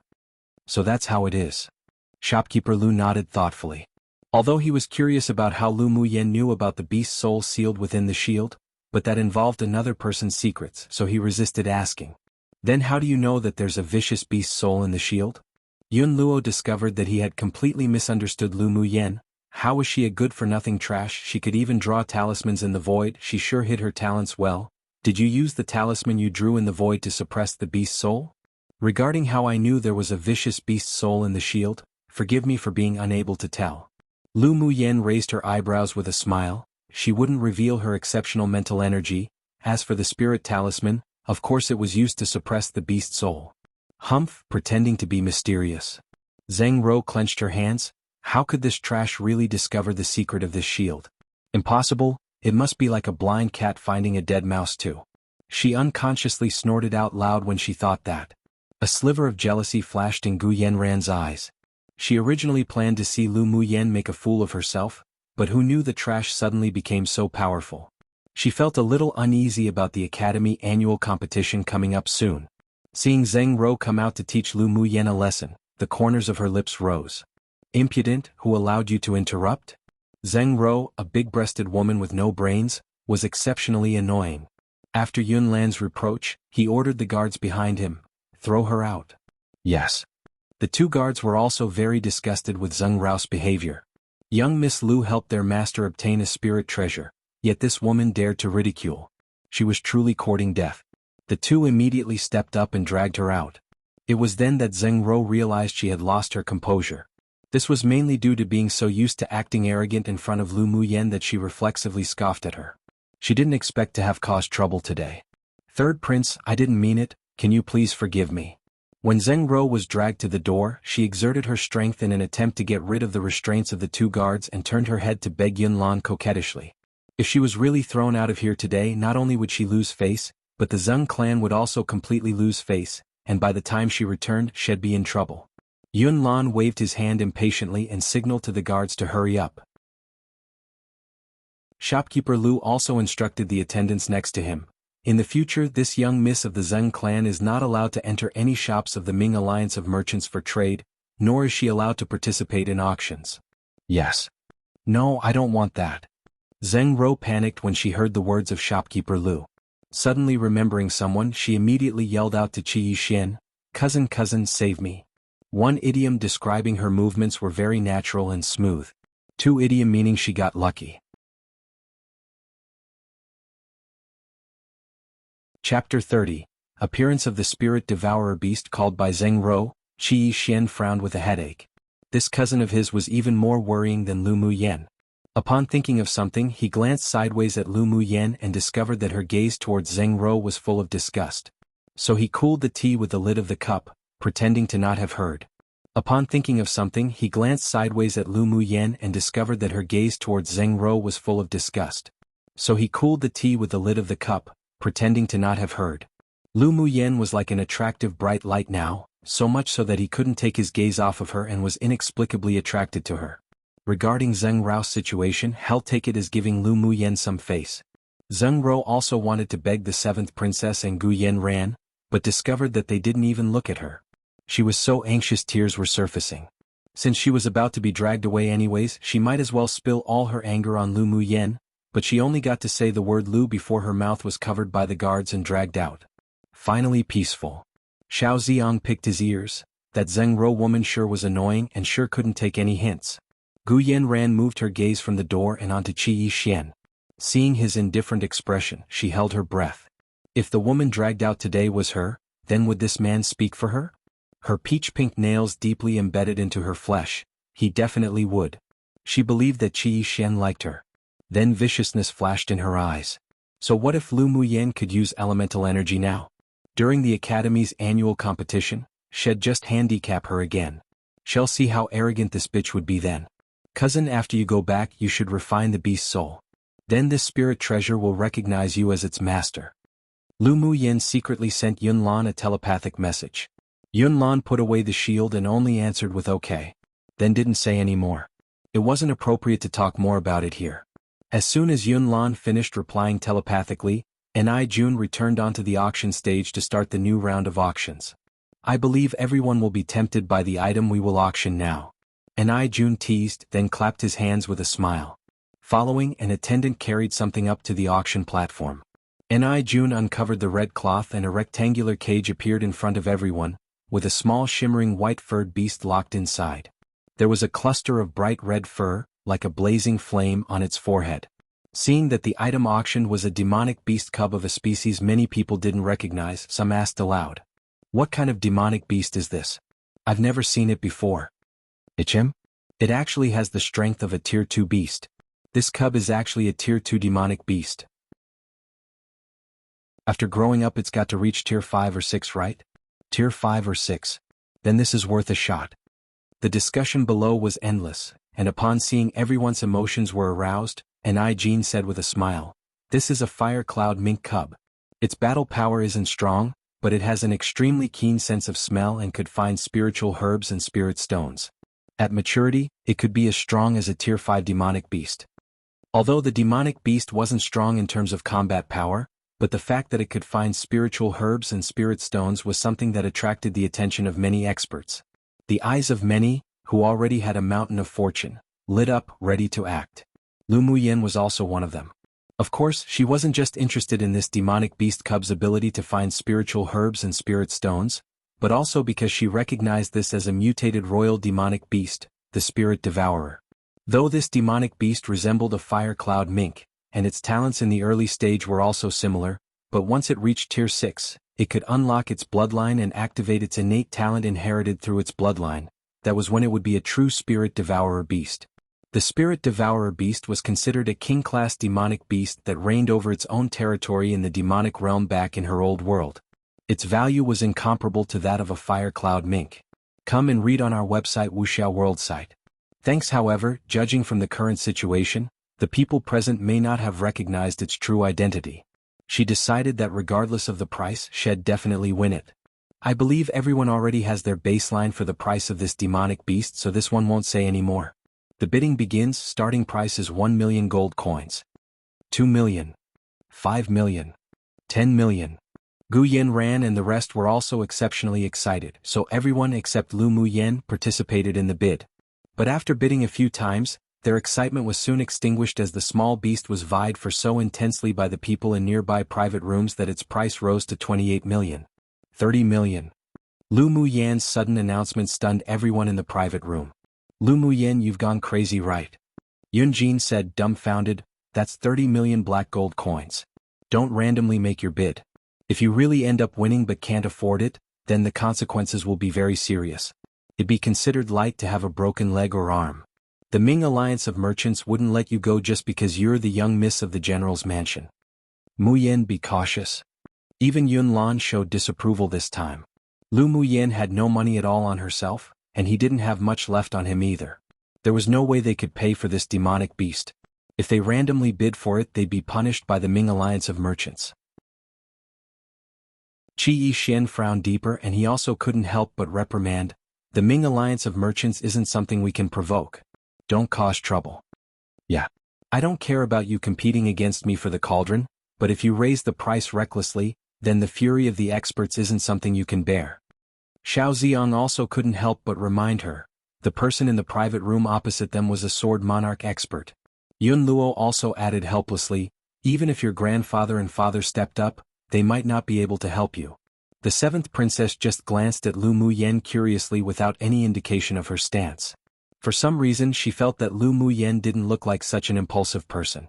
At this time the price was still rising, and hearing someone from the private room opposite them bid 35 million, several people in this private room sighed with relief. Only Gu Yanran hoped that Lu Muyen would continue, then be heavily punished by the Ming Alliance of Merchants. And Lu Muyen didn't disappoint her either, directly bidding 40 million. I'm serious, I'm not messing around and am not causing trouble. Since I dared to bid, then I'd naturally bear the consequences. Lu Muyen looked at the few people seriously. As for Gu Yanran watching her as if watching a joke, she completely ignored it. Seeing Lu Muyen's determination, Yun Lan and the others couldn't say any more. With Lu Muyen's previous performance, she didn't seem like she was being willful this time. 43 million. The private room next to them continued. 45 million. Lu Muyen chased. The person in the opposite room announced the high price of 50 million. Then the price reached 60 million announced by Lu Muyen. The audience was in an uproar. This figure wasn't something any ordinary person could pay. The person in the private room opposite them also stopped quoting, presumably due to the price reaching his limit. Although the fire cloud mink could search for spiritual herbs and spirit stones, but spiritual herbs and spirit stones developed in treacherous zones or relatively dangerous places, so if one wasn't powerful, then the talents of the fire cloud mink was just a burden. 60 million black gold coins already exceeded the price that many people could bear.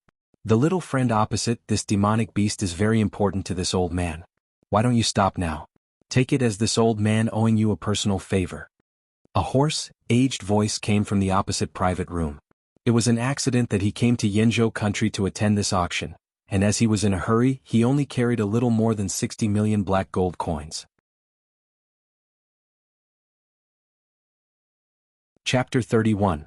Wish to auction the marrow cleansing pill. Upon hearing such a request from the sword monarch expert in the private room, Yun Lan's and the others' expressions changed. Shopkeeper Lu, I don't have enough black gold coins on me right now, can I use an auction item to deduct from the price instead? Lu Muyan's expression was natural, but the look in her eyes deepened. It was impossible for her to yield the spirit devourer beast. Shopkeeper Lu was slightly taken aback, then quickly realized that Lu Muyen had plans to continue, so he couldn't help but remind her. Naturally it's possible, but this old man still wants to remind young Miss Lu that if that demonic beast isn't that important to you, then it was best to concede it to the sword monarch. His temper is extremely weird and is not recommended to offend. I thank Shopkeeper Lu's reminder, but that demonic beast is very important to me. Even if it's a sword monarch expert, they don't have the right to force me to concede to him here in the Ming Alliance of Merchants, right? Lu Muyen pondered, so what if that person had a weird temper and shouldn't be offended? If a cultivator was afraid the moment they met an expert, then how could they achieve greatness? Since young Miss Lu chose such, then this old man will not say any more. Here on the territory of the Ming Alliance of Merchants, this old man can promise that even if a sword sovereign expert arrived, they would still not be able to force our distinguished guests to concede our auction items to someone else. What items do you wish to auction and use to deduct from the price? Take it out as you wish. Shopkeeper Lu felt even more appreciation for Lu Muyen.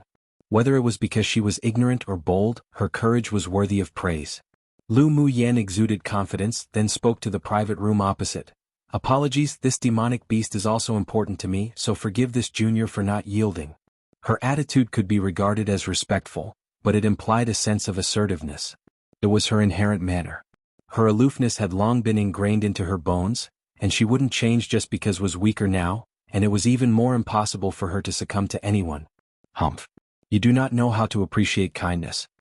The person on the other side snorted coldly, evidently unhappy. 63 million. 64 million. Lu Muyen stroked the edge of the tea, then bid another price. She guessed that the money brought by the other party was already reaching its limit. As expected, the moment her voice fell, the private room opposite them fell silent. Jun also didn't expect that someone would dare oppose that sword monarch expert, but he retracted his attention, then began to announce the auction results. The distinguished guest of private room number 9 bid 64 million black gold coins. "Are there any higher bids?" Seeing that no one bid anymore, he continued, "I'll count from 10. If there's no higher bid, then this fire cloud mink cub will belong to the distinguished guest of the private room number 9. 10, 9, 8, 7, 6, 5, 4, 3. When Jun arrived at 3, the innermost private room on the opposite side announced, 70 million. Gasp. Just when everyone thought that the person in private room number 9 would win, another bid came out. With the price so high, many people felt their flesh hurt. What a spendthrift. But many also held the mentality of wanting to watch a nice show as they waited for a response from private room number 9. "That private room belongs to the king of Jinshi?" Yunlan's expression changed as he asked Yunjin beside him. Yunji also didn't expect that the king of Jinshi would suddenly interfere, frowned, and said, "Yeah, that's the private room of royal uncle." The king of Jinzi was the younger brother of the emperor from a different mother, and had the strength of a sword king. He held a third of the military power of Yanzhou country, was arrogant, overbearing, presumptuous and unrestrained. With him competing against Lu Muyen, the price could be doubled. Lu Muyen knew who the king of Jinshi was. The relationship between this king and her father had been rather strained. A few years back they even fought against each other regarding the Northwest War. Eventually the emperor sent the king of Jinshi to suppress a beast tide of foreign race initiated. But in only 1 year's time, the king of Jinshi was gradually retreating and the beast tide flooded several border cities. It was only because the emperor sent Lu Mou that they were able to turn the side, and in the end they were able to kill all the foreign races that invaded Yanzhou country. This, however, also made the king of Jinshi resentful, antagonizing the Lu clan everywhere, and was also very unwelcome of Yunlan, who was born to the empress. This time he probably knew that it was Yunlan's private room, so he deliberately wanted to compete for the fire cloud mink. 80 million. Lu Muyen remembered the king of Jinshi in her heart. However much more money he made her pay for the fire cloud mink, she would be sure to have him vomit out in the future, multiplied. 90 million. The king of Jinshi also directly raised the price by 10 million. Come and read on our website Wuxia World site. Thanks. Lu Muyen narrowed her beautiful eyes and a trace of danger flashed in them. 100 million. Humph, don't announce such a high price and be unable to afford it later, it'd be embarrassing. The king of Jinshi snorted coldly. Lu Muyen said coldly, "There's no need to bother you with that." With the price of the demonic beast suddenly rising by more than 30 million, naturally the Ming alliance of merchants was the happiest. Jun smiled and asked the same question again to the rest, and when he counted to 1 and there was no increase in price, he announced the ownership of the fire cloud mink. Meanwhile, everyone in the private room cast their gazes to Lu Muyen, wanting to see what she would sell to gather 100 million black gold coins. There was concern in Yunlan's eyes, thinking that if it didn't work, then he could only use the one credit opportunity that the Ming alliance of merchants gave to the imperial family and collect the money after the auction. He sure didn't know what medicine his cousin sold in her gourd too. Gu Yanran couldn't help but display a look of gloating. This trash Lu Muyen was indeed a troublemaker. In one auction, not only did she offend a sword monarch expert, but also the whimsical king of Jinshi. Shall see what this little trash could take out to exchange for the fire cloud mink. If she couldn't take out the money, then the Ming alliance of merchants definitely wouldn't let her go easily. "I have 15 million here." Yunjin put away the playful smile he had and looked at Lu Muyen. His intentions were clear, all the black gold coins he had would be given to her. Regardless of why this woman bid for it, but if she couldn't take out the money, then she would definitely be punished by the Ming Alliance of Merchants. On one hand, Lu Muyen was Yunlan's cousin, and on the other hand he also had a lot of interest in her, so he couldn't just sit by and do nothing. I'll accept your thoughts. Lu Muyen looked at Yunjin in surprise, then her lips curled up. As expected, one could only tell one's coldness or warmth when experiencing adversity together. Yunlan didn't have any more black gold coins, so his gaze swept to Yun Luo and Xiao Ziyang. The two tacitly moved their gazes away. They want pay for Lu Muyan's willfulness. They reminded her already when she was bidding. Seeing Yunlan turn to her, Yun Xen smiled gentle and shook her head, indicating that she didn't have many black gold coins with her. She felt a little complicated towards Lu Muyen. Before, when Lu Muyen was a trash, she didn't mind, but after she saw a different Lu Muyen today, it gave her a sense of crisis. She felt that, in the future, the limelight in the Imperial Academy might be snatched by Lu Muyen, and a sense of unpleasantness rose in her heart. Qi Yixin had more than 10 million black gold coins on him, but he didn't say anything. It wasn't that he was reluctant, but he purely felt that Lu Muyan's temperament was too arrogant and willful, so it was good to teach her a lesson. It could avoid her causing even more trouble when going out next time, as well as avoid her humiliating him in the future. Lu Muyen paid attention to the reaction of everyone present, then sneered inwardly. She looked up to see shopkeeper Lu looking at her with a smile on his face, yet not quite a true smile. She didn't say much and handed a porcelain bottle directly to him. "Shopkeeper Lu, how much do you think this pill is worth?" Shopkeeper Lu took the porcelain bottle curiously, opened the cap, then a light, gentle pill fragrance spread from the bottle. His entire body relaxed with its smell alone. He took out a white porcelain bowl that he specifically used to place pills from his interspatial ring and tipped the pill onto it. He lowered his head to take a careful look, then asked, "I smell that the pill is a grade 2 high-quality pill, but I can't tell what kind of pill it is. I ask young Miss Lu to tell." "This pill is called the marrow cleansing pill, and its effect is just as its name. It can wash the marrow and cleanse the body, change one's constitution and expand the meridians. Although it's grade 2, it has the effect of a grade 3 pill." Lu Muyen explained indifferently. "What? There's such an effect?" Shopkeeper Lu appeared shocked and was even more astonished inside. This sort of pill had never been heard before. He carefully put the pill back into the porcelain bottle. "This old man is unable to appraise this pill. I must ask a high-level appraiser of the Ming Alliance of Merchants to take a look in order to judge its value. Young Miss Lu, what do you think?" "Shopkeeper Lu can do as you please." Lu Muyen played with the teacup, looking indifferent. "Then please wait a moment, young Miss Lu." Shopkeeper Lu nodded with a smile, then hurriedly left the private room with the porcelain bottle, evidently very anxious. While the others in the private room look at Lu Muyen with incredulity. Marrow cleansing pill? Why hadn't they ever heard of such a pill? But if it truly had the effect it said, then that pill's value would be immeasurable, and its efficacy would simply be heaven-defying. Them using that absurd amount of money makes them feel as pained as their meat being cut. 2 didn't know what secrets she had as she was so mysterious about it. 3 could tell a person's true character in times of adversity. Chapter 32. His Highness in a secret room on the 3rd floor of the Ming Alliance of Merchants. A red-clothed man who wore a silver mask sat languidly on the main seat. Before him stood 2 people, reporting on the situation of the Alliance of Merchants. Dong dong dong. A series of knocks sounded from the door, and the man nodded to an enchanting woman who stood beside him. Understanding, she walked over to open the door. "Guardian Lon." Shopkeeper Lu addressed respectfully. The woman glanced at him coolly, then returned to stand behind the man. "Your Highness." Shopkeeper Lu entered the secret room and discovered that there weren't just the 2 elders sitting inside, but even their Highness was present, so he immediately bent down and greeted respectfully. Ming Xiu said lazily, "What matter is so urgent?" "Just now, a distinguished guest from private room number 9 took out a pill to ask our Alliance of Merchants to auction. However, this subordinate had never seen such a pill, and could only determine that it was a grade 2 pill." Then he held out the white porcelain bottle in his hands. The distinguished guest said that this pill is called the marrow cleansing pill.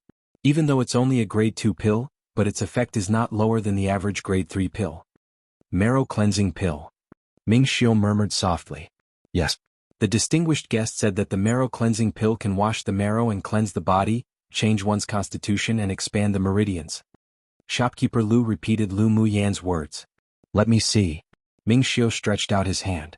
Upon seeing this, Shopkeeper Lu handed the porcelain bottle over quickly. Ming Xiu opened the cap, and a familiar pill scent filled his nose. His eyes grew darker, asking, "Who wanted to auction this pill?" "It is young Miss Lu Mu Yen from the Imperial Capital's General's Mansion." Ming Xiu's eyes revealed an understanding, then an arc rose on his lips. It really was that little woman. This pill does indeed have the effect of washing one's marrow. Elder Yi, one can go and discuss this matter with Lu Mu Yen in private room number 9. Ming Xiu fell silent for a while, then tossed the bottle he was playing with back to shopkeeper Lu. Then, as if remembering something, he said to Elder Yi telepathically, "Give her a silver Ming Alliance token." "Yes, Your Highness." Old Lu's pupils constricted and suppressed the astonishment in his heart. He stood up and nodded respectfully to Ming Xiu. "You can all leave too." Ming Xiu waved at the several people in the secret room to signal them to leave. The people respectfully withdrew from the secret room, and only the enchanting woman known as Guardian Lan stayed still. Amo Lan leave as well. Ming Xiu wore a devilish smile, but there wasn't much warmth in his eyes. Amo Lan bit her lower lip lightly, and her pretty face revealed slight seductiveness before she stepped forward gracefully and bowed. "Yes." Then she took a long look at Ming Xiu and left the secret room. After leaving the secret room, she concealed the seductiveness she displayed, and there was a chill in her enchanting temperament. Her seductiveness and tenderness would only be left for her master. Even if her master wasn't interested in her right now, but she believed that one day her master would definitely see her charms and fall for her. Come and read on our website Wuxia World site. Thanks. The thick powdery smell that lingered around his nose gradually dispersed after Emolan left, and only then did Ming Xiu's furrowed brows relax. He didn't like to be close to others, but he discovered that the natural soothing medicinal fragrance that the little woman exuded made him feel rather comfortable. Not long after, a series of knocks sounded on the door of private room number 9. Shopkeeper Lu walked in respectfully, bringing with him a sturdy old man with a head of silver, then introduced to the several people. "This person is the person in charge of the auction of our Ming Alliance of Merchants here at Yenzhou Country, Elder Yi." Elder Yi. Lu Mu Yen and company stood up in the private room and addressed. This old man exuded the aura of a sword king, so even Yun Lan and the other imperial children didn't dare underestimate him and was very respectful. "No need to be so polite, you can all sit." Elder Yi nodded with a gentle smile on his face, but the faint pressure he emanated still made people afraid to be presumptuous. After they sat down, Elder Yi looked at Lu Mu Yen and asked with a smile, "So it's you that used 100 million ink gold coins to buy the Fire Cloud Mink, and now wants to auction the marrow cleansing pill?" "Elder Yi, it is indeed this junior." Lu Mu Yan's expression didn't change, keeping her faint smile, and her eyes revealed only calmness. There wasn't a bit of the low profile that one would present in front of a high-level expert, but neither was she arrogant either. It was all natural. Elder Yi cast his gaze on Lu Mu Yen, and seeing that her expression was calm, neither humble nor haughty, a faint admiration flashed through the depth of his eyes. "I've taken a look at this pill. How good is its effect in washing the marrow? Is it suitable for anyone?" Elder Yi's face was expectant. "This marrow cleansing pill can wash the marrow and cleanse the body as well as broaden the meridians. It's effective for people below Sword Monarch, but it does vary from person to person in terms of expanding their meridians. For some people, their meridians may only double in size, while for others they may only increase by a tenth of its original size. It's most effective for those ages 10 to 30 when taking, but not anyone could take it either, as one must be above sword apprentice at least." Lu Mu Yen explained without concealing anything. "It actually has such effects." Elder Yi's eyes were also burning with desire. He was a sword king right now, so according to Lu Mu Yen, this was also effective for him. But then a thought came to him. "Although you say this, but no one has taken this marrow cleansing pill after all, so we can't judge its effects accurately." Lu Mu Yen nodded with a smile. "Naturally. But when you auction it, you can add 1 point. Just say that the trash young Miss Lu Mu Yen, of the Imperial Capital's General's Mansion, who was born with the Terminal Meridian's constitution, after taking this marrow cleansing pill, not only eradicated and improved her constitution, but also advanced from an initial phase sword apprentice to an initial phase great sword master. To think this pill is this miraculous." This old man was just wondering how young Miss Lu advanced to the great sword master cultivation base. "It turns out that you eradicated the Terminal Meridian's constitution after taking the marrow cleansing pill." Elder Yi had suspected that Lu Mu Yen had improved her constitution due to the marrow cleansing pill, allowing her to absorb spiritual force and use elemental energy. But after hearing her say it so nonchalantly, he was still astonished. He smiled even more amicably and asked, I wonder if, after young Miss Lu took this marrow-cleansing pill and improved and eradicated your terminal meridian's constitution, your meridians have also widened? Of course. The meridians in my body have probably more than doubled. Lu Muyen didn't conceal it. The better the effects of the marrow-cleansing pill, the more conducive to the soaring of the auction price. Hearing these words, even the calm expression that Elder Yi deliberately presented cracked. It was far too alluring to him. He fell silent for a moment, then asked, Young Miss Lu, could you allow this old man to check your meridians? After confirming that there is one true instance of this marrow-cleansing pill working, then its auction price will be even higher. If her meridians really did more than double, then that meant the speed of absorbing the spiritual force of heaven and earth would also be more than doubled. This sort of pill with heaven-defying effects would even make him scramble to it. Sure. Lu Muyen nodded in agreement. Her mental energy was stronger than Elder Yi, so she wasn't afraid that he'd do anything to her secretly. Elder Yi stretched out his hand to probe Lu Muyen's veins, then swept it with his mental energy. The expression on his face was solemn, then he couldn't help but display excitement. He let go of Lu Muyen's hand and sighed with emotion. Young Miss Lu, this grade 2 pill is indeed comparable to a grade 3 pill. Hearing what Elder Yi said, the expressions of the people in the private room changed. After Lu Muyen took this marrow-cleansing pill, not only did she eradicate her terminal meridian's constitution, but also enlarged her meridians by more than double. Who wouldn't be tempted by such a pill? One different Yi. This one is, Yi Qinghan's clan is. Those same tone. Note, changed black gold coins to ink gold's coins. Just because I suddenly felt it sounded better and was a more accurate in translation. Changed it in all previous chapters too.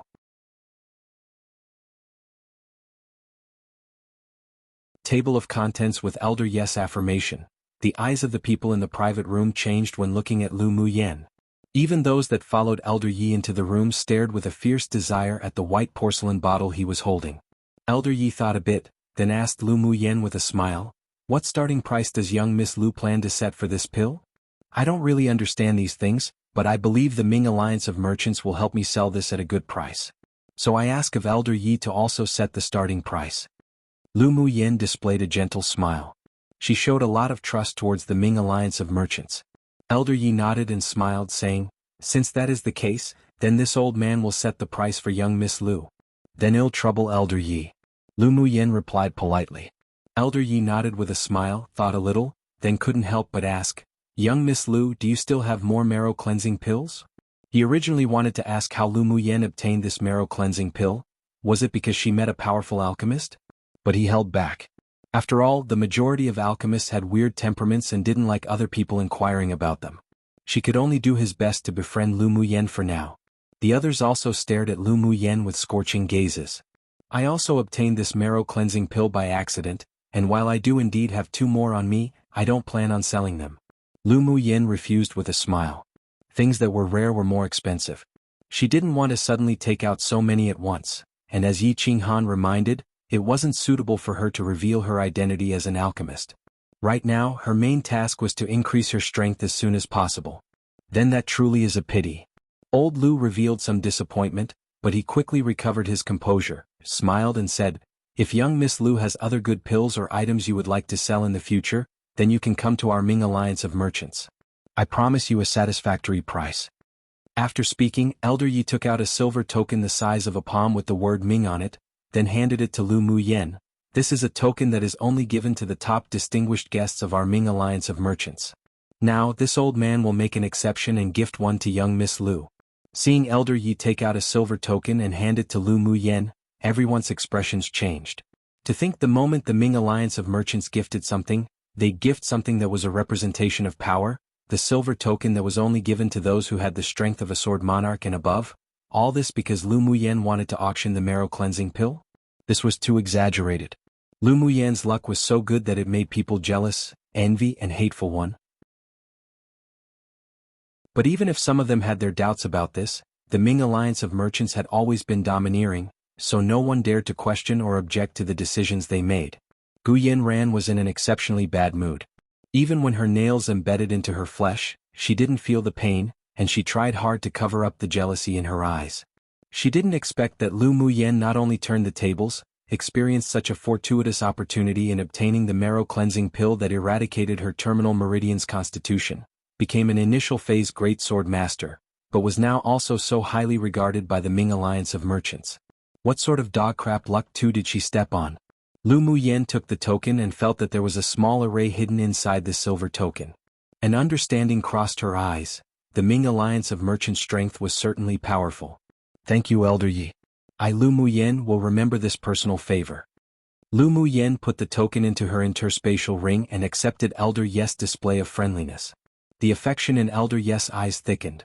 Though this little girl was rather young, but she was very clever and quick-witted. As expected from a child educated by a distinguished clan. The previous rumors were probably all exaggerated and false. If such a quick-witted and intelligent woman was considered trash, then who knew how many trashes there were in this world? Come and read on our website Wuxia World site. Thanks. When you return home, drip a drop of blood on your token and it will recognize you as its master. Even if other people obtain this token, it'd be useless. Elder Yi reminded again, young Miss Lu must keep it safe. This token's usage isn't just limited to auctions. But it is inconvenient for this old man to say any more. You will know once you experience it in the future. Lu Muyen nodded. She understood what Elder Yi meant. If there came a day where she had the strength to truly utilize this silver token, then naturally she'd know its secrets. If she couldn't meet the requirements to use it, then she would also lose the qualification to use this token. Elder Yi's eyes inadvertently revealed slight admiration. If anyone else obtained their special guest Ming Alliance token from the Ming Alliance of Merchants, then they'd probably already display excitement and joy on their face. But this teenager girl was able to remain this calm and composed, maintaining an indifferent attitude from beginning to end, and without any arrogance or rashness. If she could retain this state of mind, then her future could not be assessed. Yes, I understand. Lu Muyen appreciated Elder Yi. Then this old man will go order the auctioning of this marrow-cleansing pill. And this fire cloud mink was bought by you. Afterwards, the Alliance of Merchants will deduct the ink gold coins from the auction of the pill, and the rest of the ink gold coins will be settled together. Elder Yi motioned to the attendant who was carrying a cage behind him to put the fire cloud mink down. It could be regarded that he was selling Lu Muyen some face. The moment the marrow-cleansing pill was auctioned, then it would definitely attract the attention of Yanzhou country, and even the entire land's interest. Its price would be far more valuable than the fire cloud mink. Okay. Then I will trouble Elder Yi. Lu Muyen didn't feign modesty either. This was all because these people didn't know the actual value of a spirit devourer. If they knew, numerous high-level experts would come contend for it.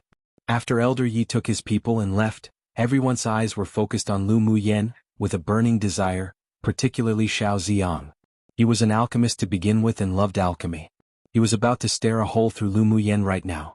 Lu Muyen sat in her seat, pondered for a moment, then before anyone could speak, threw one porcelain bottle to Yunlan and Yunjin each, raised her eyebrows and said, "The last 2 marrow-cleansing pills, I'll gift them to you." Pu. Yunjin spit the tea out directly. Seriously? This generous? Seeing the porcelain bottle thrown over, he immediately threw the teacup away and stretched out his hands to catch it carefully. This is too valuable. Yunlan reached out and caught the bottle containing the pill. Although he was very enticed by it, but he still endured the strong desire and looked at Lu Muyen. Lu Muyen's eyes were colored with a smile. This cousin's character was pretty good. But there was no way she would be able to keep these 2 pills, so she'd rather turn it into a favor and gift it to Yunlan.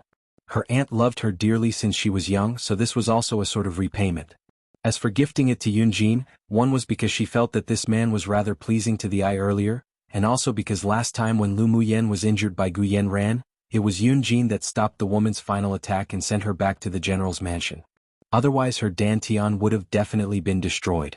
It would have been difficult to cultivate again even with the marrow-cleansing pill. Regardless of why Yunjin helped her then, she still remembered this personal favor. Using the marrow-cleansing pill to return that favor would be enough.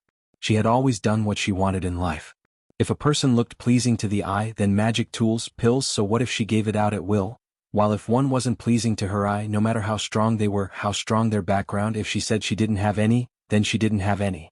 Even if they gave her thousands of gold, she wouldn't give anything.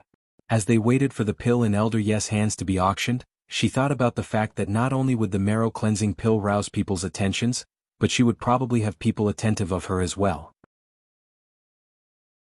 If she still had these two pills in her hand, then she'd definitely be harassed by many entities or other distinguished clans. Now that she gave it to Yunlan and Yunjin, then she could simply say she had no more and no one could do anything about it. A popular colloquial saying in China, so it may be said a lot throughout this series. 2 popular colloquial in China saying meaning someone was so lucky they didn't even know how these lucky things happened.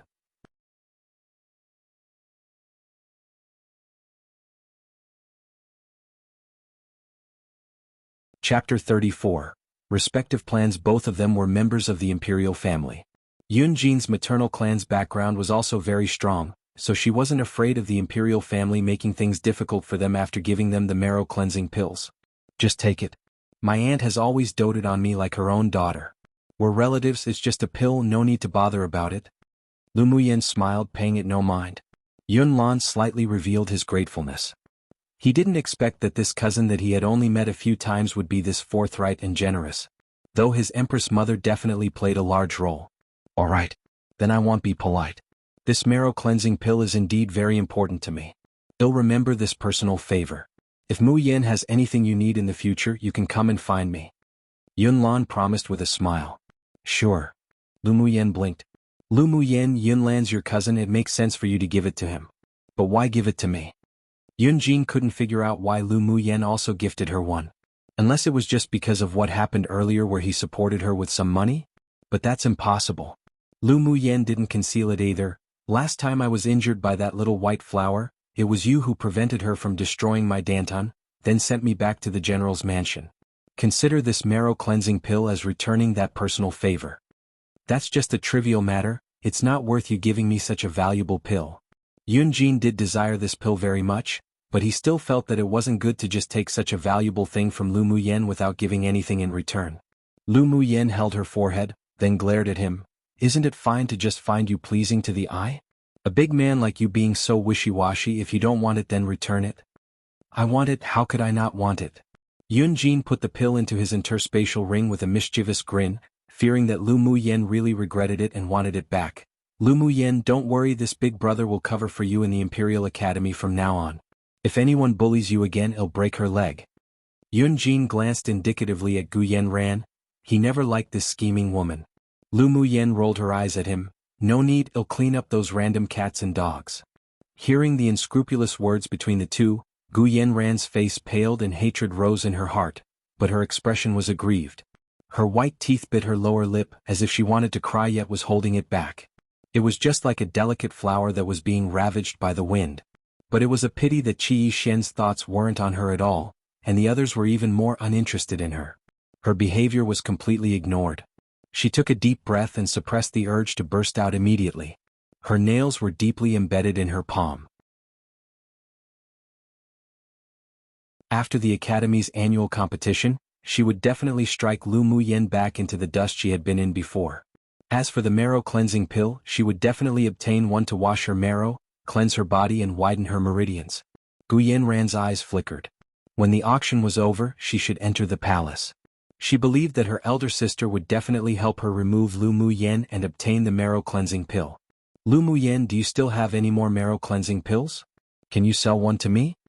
Xiao Ziong couldn't help but look at Lu Muyen expectantly. He expected nothing from the one that was being auctioned. After all, he didn't bring many ink gold coins with him, but if he was given some time, he definitely could return to his clan and gather the ink gold coins necessary to buy the pill. Xiao Ziong's words also represented the feelings of the others. No sword master below sword monarch would be indifferent to this kind of pill. Lu Muyen shrugged and said, no more. I've given my last 2 away. Hearing this, the face of those that also wanted to ask revealed disappointment. They all unanimously scoffed spendthrift in their hearts and was exceptionally envious of Yunjin's good fortune. But they didn't really believe that Lu Muyen no longer had any more marrow cleansing pills. Except, they needed to think about it for a little bit first. Yun Xen clasped the corner of her clothes tightly and the gentle smile on her face seemed a little forced. Marrow cleansing pill? She must obtain it. A vicious look of desire flashed across her eyes, and she couldn't help but start to hate Lu Muyen. Amongst those present, only Qi Yishen's feelings were the most complicated. He didn't deny that he was very tempted by the marrow cleansing pill, but he really couldn't lower his face and ask Lu Muyen for it. Seeing that she actually gifted 2 priceless marrow cleansing pills to Yunlan and Yunjin at no cost, his heart hurt as if it was being cut by a knife. Come and read on our website Wuxia World site. Thanks. Since when did Lu Muyen deliberately ignore him when she had something good? The former Lu Muyen would definitely cup the marrow cleansing pill in her hands and offer it to him as if offering a treasure, just to receive a casual compliment of his. Why did they suddenly become so estranged and unfamiliar? No. It should be why did Lu Muyen so resolutely abandon him? Qi Xian raised his eyes and took a deep look at the stunning woman who smiled like the sun, while he felt gloomy. Lu Muyen courted him and now she wanted to abandon him? Don't even think about it. Qi Xian's face was extremely ugly, and there was a little disappointment in his eyes. The hands under his sleeves clenched tightly into fists. Upon seeing this, a trace of ridicule flashed in Yun Luo's eyes. He mistook a pearl for fish eyes. He shouldn't blame others for the missed opportunity. As they were a king-class demonic beast after 3 months from birth, when they opened their eyes, was when they would bear intelligence. Their cultivation speed would also increase day by day. This fire cloud mink is rather affectionate towards you. It seems that you two are destined. Yunlan put the pill away and said as he smiled at Lu Muyen. Lu Muyen chuckled softly and nodded in a good mood. We are indeed fated. The moment she hugged the spirit devourer earlier, she discovered an unusual mental energy within the little beast's body. It was secretly protecting the internal organs of the beast. She guessed that the origin of this demonic beast was extraordinary. She sure found a treasure this time.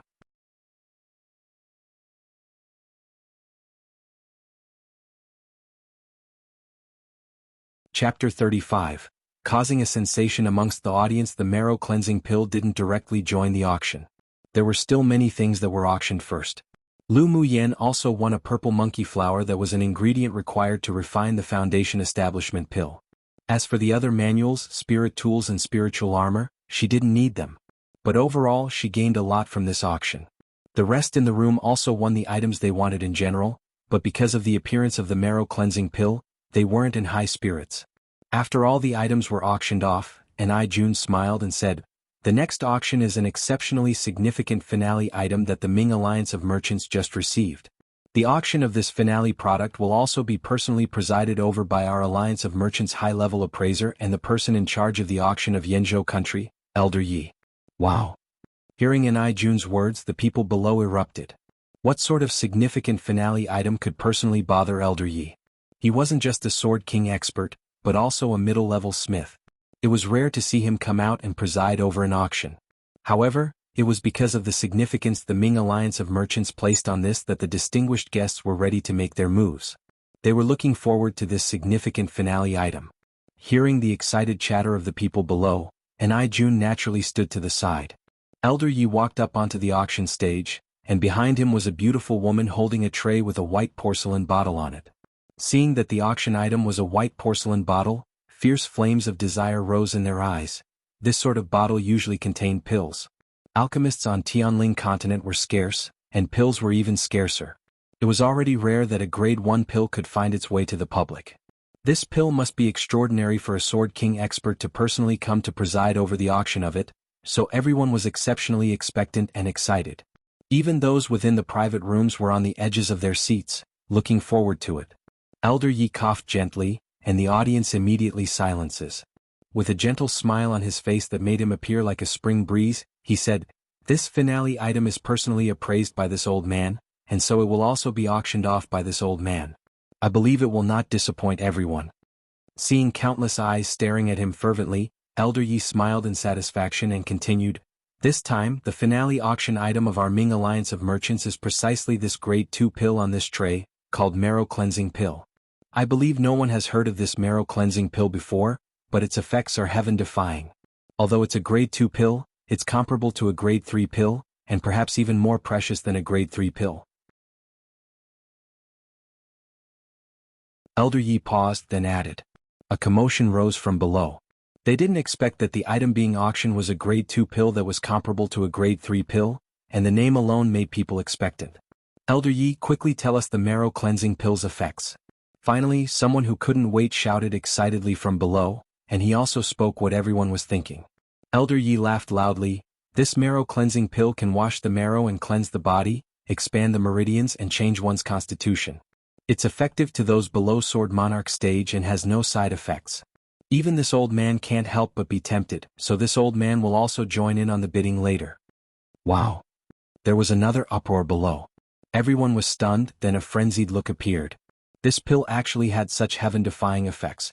Elder Yi, we've never heard of this pill before, does it really have such an effect? A doubtful voice sounded from one of the private rooms. Knowing the status of the people in the private rooms were extraordinary, Elder Yi's attitude was rather gentle as he nodded. Indeed, it does have such effects. Everyone must know that the young lady of the Imperial Capital's General's Mansion's Lu clan has the Terminal Meridian's constitution, right? Of course we know.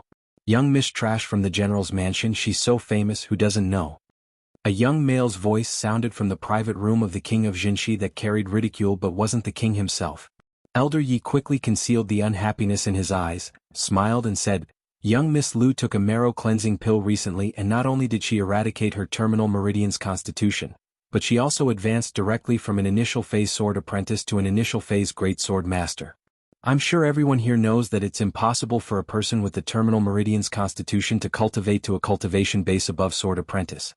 It was a condition even high-level physicians couldn't cure, but the marrow cleansing pill has accomplished it. Seeing the people below show incomparably shocked expressions, Elder Yi threw out even more shocking news. There's also a very important point, and that is, after young Miss Lu consumed the marrow cleansing pill, other than eradicating her Terminal Meridian's constitution and unblocking her meridians, she also more than doubled the width of her meridians. This was also what this old man personally confirmed just now. The meridians in her body are indeed more than twice the width of ordinary people. So what did this mean? This meant that after taking the marrow cleansing pill and improving your constitution, the speed of absorbing the spiritual force of heaven and earth would also be much faster than others. This is definitely something you could ask to meet but not ask to obtain one. I won't need to say much more as I'm sure everyone knows its value now. Come and read on our website Wuxia World site. Thanks, the news provided by Elder Yi completely stunned the audience, and even the experts in the private rooms displayed a burning desire, wanting to put this marrow cleansing pill away into their own pockets. After Elder Yi introduced the effects of the marrow cleansing pill, he handed the auction back over to Ni Jun and sat down in the audience to participate in the bidding. Ni Jun was also tempted, but he didn't have the strength and financial resources, so he could only adjust his mentality, put on a smile, and start the auction according to Elder Yi's instructions. The Ming Alliance of Merchants didn't stipulate that their members couldn't participate in the auction. On the contrary, if a member did participate, then during the transaction, they could enjoy a 2% discount. This was also a benefit for the members of the Alliance of Merchants. There were countless sword masters that wanted to join the Ming Alliance of Merchants, but those that were successful were as rare as phoenix feathers and qilin horns too. One needed both good resources and naturally the ability.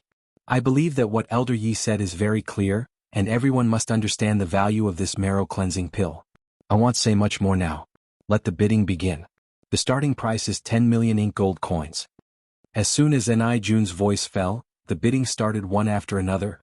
20 million, 30 million, 50 million, 80 million. The price continued to climb, and when it was near the end, Elder Yi also bid 100 million. But the price of 100 million didn't stop the enthusiasm of those participating, as the price was still rising wildly. 110 million, 120 million, 200 million.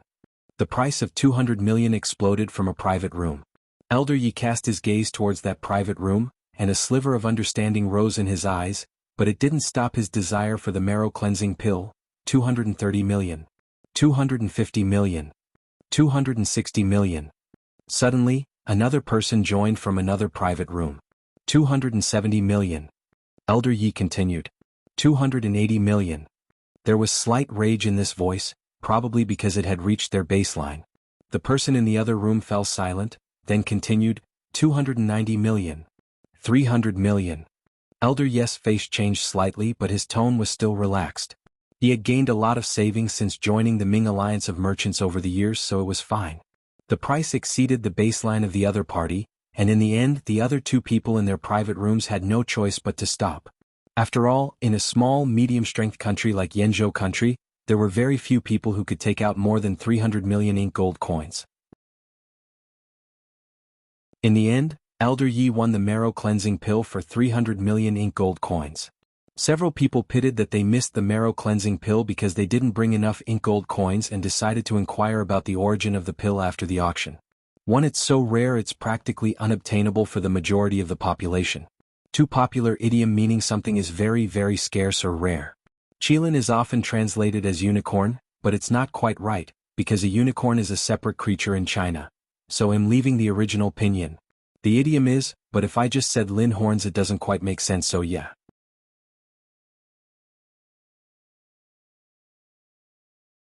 Chapter 36.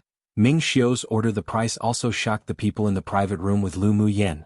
They cast enviable gazes towards her. In an instant she became a wealthy woman. Even if they were given some time to go gather money, they wouldn't be able to come up with this much ink gold coins. Yun Jin proudly flaunted to the several people. Looks like I made a profit. It's actually worth 300 million ink gold coins. Looking at the handsome face of Yun Jin's that was asking for a beating, Yun Luo couldn't help but give him an "are you an idiot" look. But he was still very envious within, though it wasn't that he was envious of this cousin obtaining a pill that cost 300 million, but the fact that he obtained marrow cleansing pill. Xiao Ziong also couldn't help but roll his eyes at Yun Jin, who revealed a face full of cockiness. But inside he also desperately yearned for that marrow cleansing pill. After today's auction, the marrow cleansing pill would become a sensation throughout the entire Yenzhou country, and even spread to other countries on Tianling continent. It would become even more difficult to obtain one then. There was killing intent hidden in Gu Yanran's eyes. She couldn't understand why the sky and the earth had turned upside down in only less than 3 months for Lu Muyen. Aside from her own family background, she was better than Lu Muyen in every way, so why wasn't she the one that obtained that marrow cleansing pill? How hateful she felt. Lu Muyen naturally felt the killing intent from Gu Yanran towards her. But as a once almighty cultivator of the cultivation world, it was impossible for her to worry about an inferior enemy like her. After the Academy's annual competition, she would properly serve this self-righteous little white flower. The 7th Princess Yun Xen was also exceptionally envious of Lu Muyen, and even felt a little unfair, disliking Lu Muyen more and more. On the surface she continued to wear a gentle smile, but she decided that after returning home, she would definitely discuss this properly with her consort mother. Even if she didn't like Lu Muyen, it would still be beneficial to win her over somehow. As a princess of the empire, and also as an influential and popular student of the Imperial Academy's Heaven class, Yun Xen naturally didn't like her limelight to be overshadowed by a woman that was known amongst the distinguished clans as trash in the past. But she also understood how to endure while holding great desire and determination for the marrow cleansing pill. Qi Xian's face sunk. He was actually very conflicted. He hoped that Lu Muyen was dazzling, and yet he also wanted to hide her away so that she would only shine for him. After the auction ended, Lu Muyen carried the Spirit Devourer to a separate transaction room of the Ming Alliance of Merchants to clear the deal. Young Miss Lu has arrived. Sit. Elder Yi waited with a smile on his face in the room, appearing very happy to have been able to win the marrow cleansing pill. Lu Muyen's lips curled up into a smile. Congratulations, Elder Yi. Maybe Elder Yi could even advance to a sword monarch expert after cleansing your marrows. Haha. Hearing Lu Muyen's words, Elder Yi was put in a good mood. He had been stuck at the peak phase Sword King stage for more than 20 years. If he could really utilize the marrow cleansing pill's effects to cleanse his marrow and widen his meridians, then he had confidence in breaking through to the Sword Monarch stage. Then he'll accept young Miss Lau's auspicious words. If this old man successfully advances into the Sword Monarch stage, then he'll consider it as owing a personal favor to young Miss Lu. Lu Muyen didn't expect Elder Yi to be this straightforward.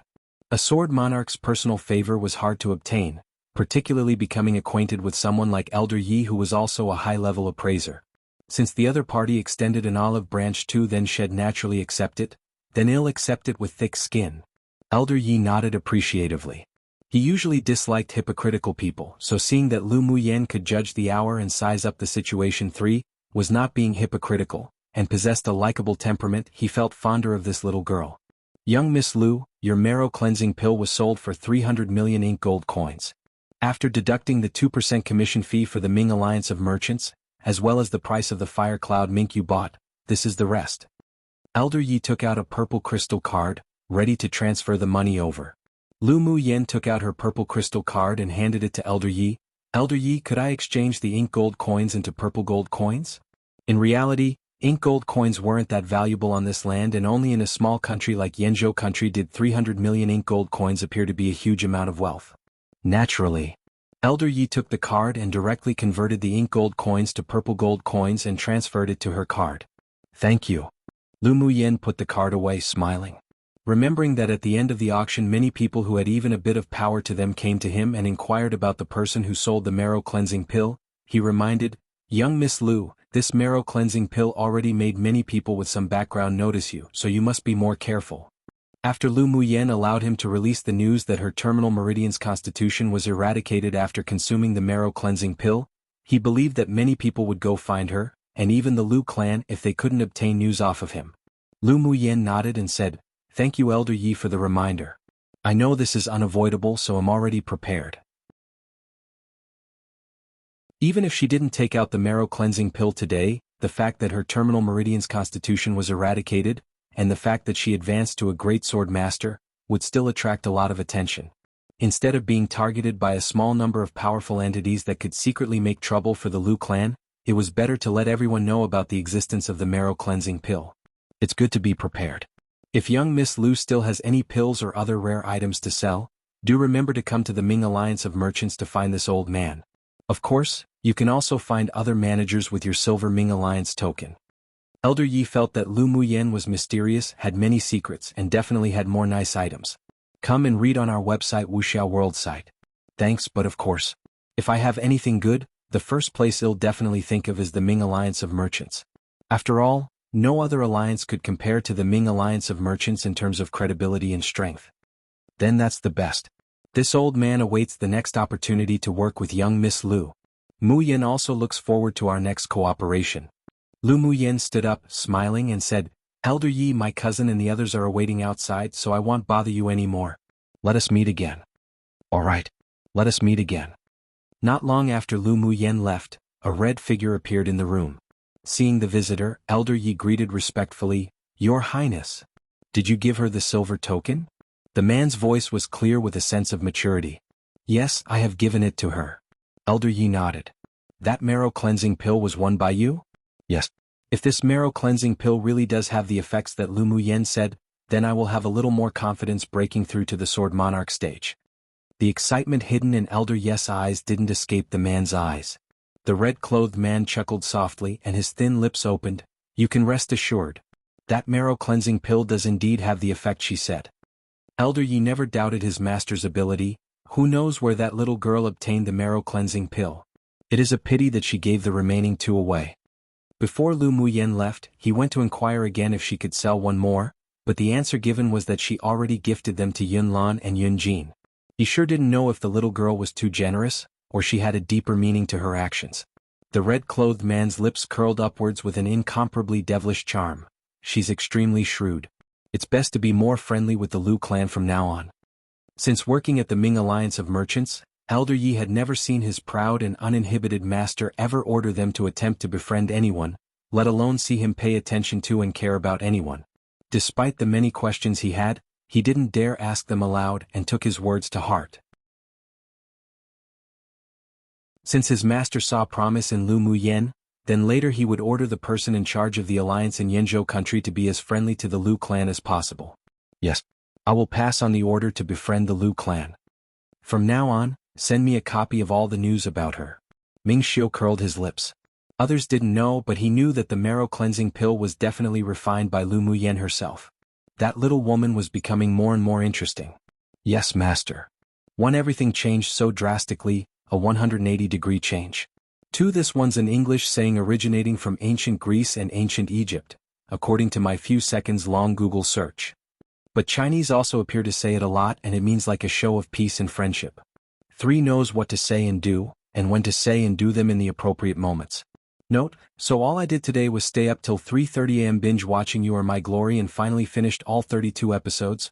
Would have finished the episodes earlier if I didn't keep pressing the back arrow and pause button and swoon over and over again at certain scenes, haha.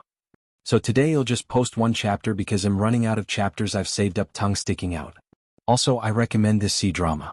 It can definitely be boring to some though, but the simplicity of the plot and relationships explored is beautiful and what I love about it. It's practically an angst-free, mature drama with mature characters, but still a rom-com, just not your typical one. To those who haven't watched it and like rom-coms, if it will give you a better idea of its feel, I can tell you for a fact that it's based on the novel written by Gu Man, who wrote the novel that Love 020 was based on. Except this is a bit more mature than 020, exploring real-life issues, but with humor and nothing too dramatic. Also, Gu Man is actually the scriptwriter for YMG, so you can totally expect that the plot, characterization etc. will follow the novel and the author's intentions and won't be butchered like many of the novel-took drama adaptations. I haven't read the novel and might not for now since I'm more in the mood of reading Xianxia novels, but may pick it up to read one day. Side note, the main character Yu2 in YMG is played by Yang Yang, who's also the same actor who played Xiao Nai in 020 and Yi Xiao in The King's Avatar. And why I mention these dramas specifically is because I want to ask, why does Yang Yang keep playing roles with esports? Haha, absolutely not complaining though. I enjoy watching dramas with esports and would love to see more of Yang Yang. I personally give TKA a 10 out of 10. YMG might be a 9 out of 10 personally for me and maybe an 8, 5 or 9 out of 10 for 020. Can't wait till The King's Avatar 2 comes out though. Side note, oh yeah, he also acted as Lin Dong in the drama Martial Universe adapted from the novel Wu Dong Chen Kuan, but as much as I love cultivation novels, I was never interested in that novel, so I didn't watch the drama either. But just an FYI. Oops, I went on and on, but last point. Honestly, I can't get enough of Yang Yang and his posture and handsome looks XD him. What should I watch next? Time to go drama hunting again.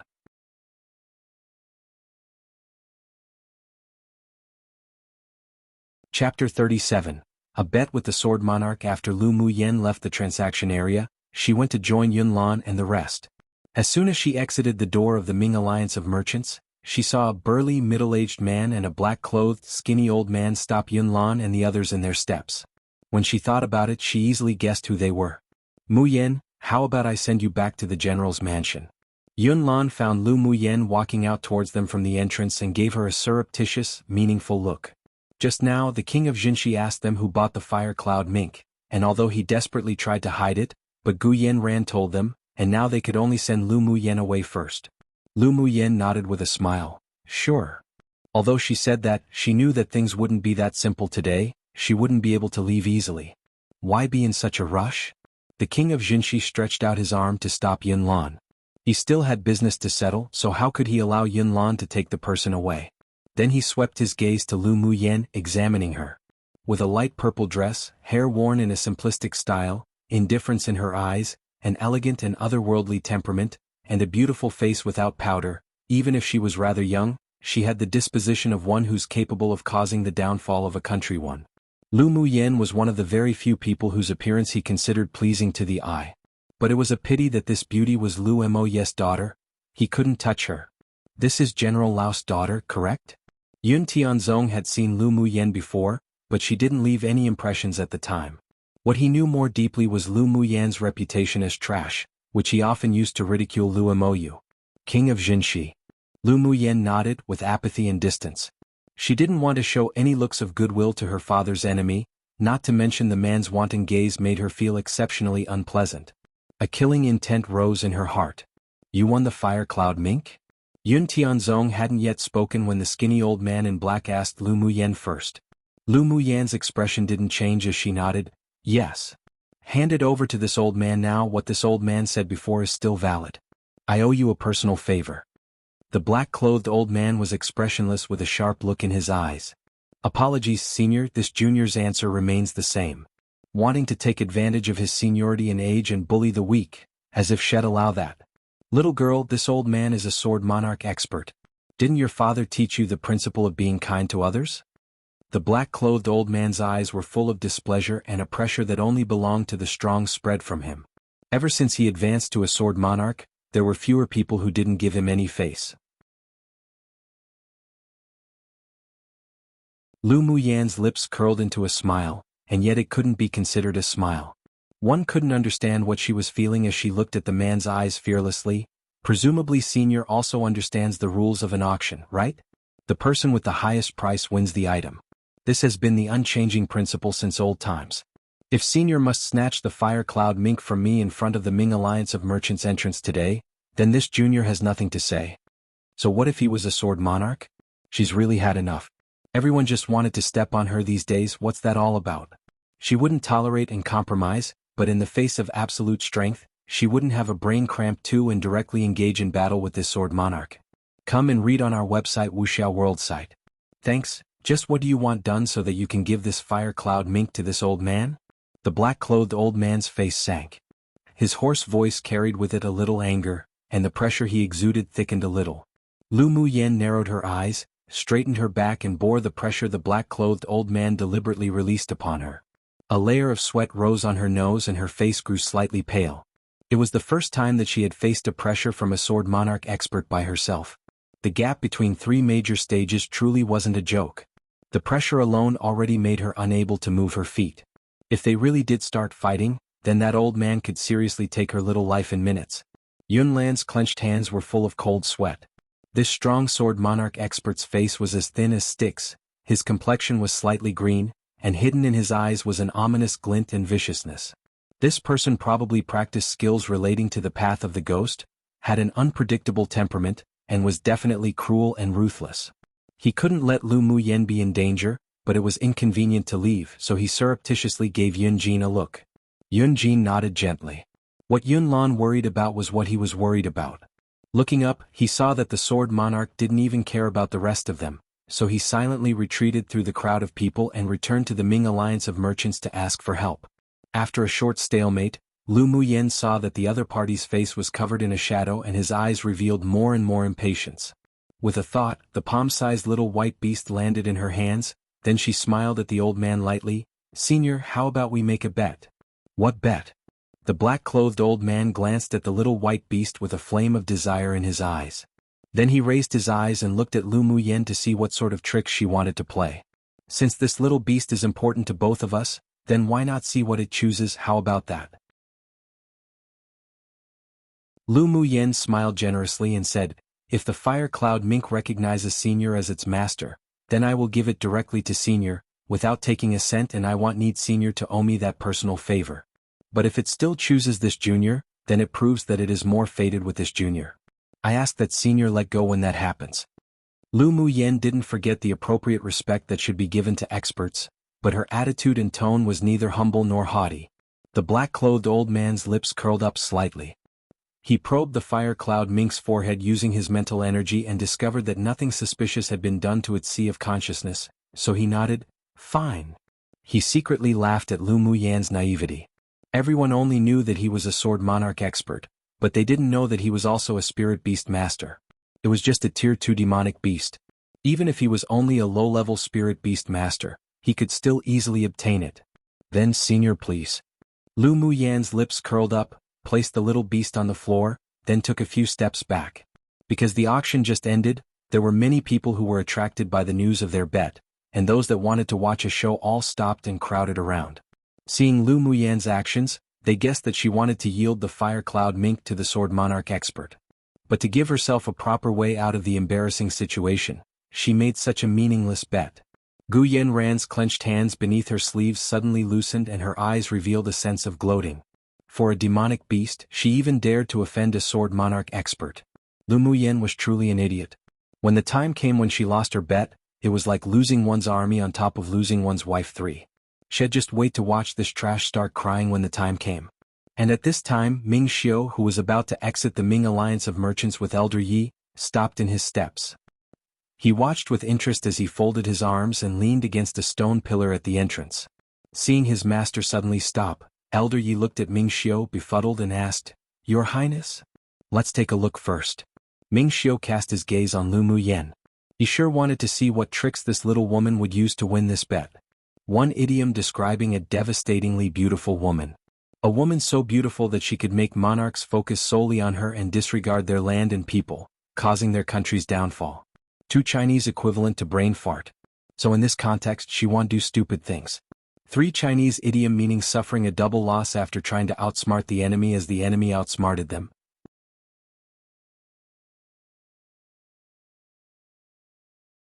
Chapter 38. Monarch Ming. The black-clothed old man took a couple of steps forward and lifted the fire cloud mink from the ground, a strange smile on his face. He chanted an incantation to subdue the demonic beast. After chanting, He cut his index finger with a wind blade made from elemental energy, then dripped a drop of blood onto the little beast's flame-like cluster of hair. With a faint smile on Lu Muyan's face, she folded her arms and watched the black-clothed old man's performance, with ridicule in the depths of her eyes. With this old man's meager ability, he still wanted to subdue the spirit devourer? It truly was a daydream. A cup of tea's worth of time had passed, yet the drop of blood on the fire-cloud mink's forehead still hadn't been absorbed into its body. The black-clothed old man was startled, and his eyes filled with a hazy shadow. He took out a red talisman from his interspatial ring, continued to mutter the incantation, then he tapped with his thin fingers and the red talisman entered the little beast's body. Afterwards, he formed a seal in the air that carried strong elemental energy and forcibly inserted it into the little beast's sea of consciousness. The drop of blood on its forehead squirmed a few times. A bright light shone from his turbid eyes. This was his trump card as a spirit beast tamer for contracting beasts. He didn't believe that he couldn't handle a mere tier 2 demonic beast. Just when everyone thought that the drop of blood would successfully merge with the fire cloud mink's body, there was a sudden change. The black-clothed old man's blood essence directly burst on top of the little beast's forehead, turning into more than a dozen little droplets of blood that splattered onto the old man's face.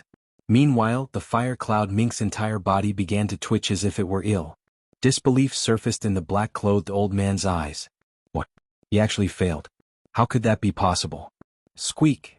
With the black-clothed old man failing to contract the beast, the little beast in his hand not only twitched, but frothed at its mouth and its 4 small paws curled together, whimpering. Those present who knew a spirit beast master had all guessed the reason for the little beast's current reaction. Only when spirit beast masters failed in their forced contract would the demonic beast's meridians and internal organs be harmed, then finally convulse until death. Seeing this sort of reaction from the spirit devourer in the black-clothed old man's hand, Lu Muyan's faint smile vanished, and a coldness replaced it. "Senior, can you now return the fire cloud mink to me?" Lu Muyan suppressed the cold killing intent that emerged in her heart and asked expressionlessly. The pain suffered by her demonic beast today would definitely be returned to this damned old bastard tenfold. Humph, what's the use of a demonic beast that couldn't even withstand a contract seal? The black-clothed old man felt exceptionally displeased right now. He actually failed to contract it in front of so many people. His eyes grew cold, and he quickly condensed a wind blade that carried a strong pressure in his palm. With a swing, the wind blade left his palm and shot towards the little beast's forehead.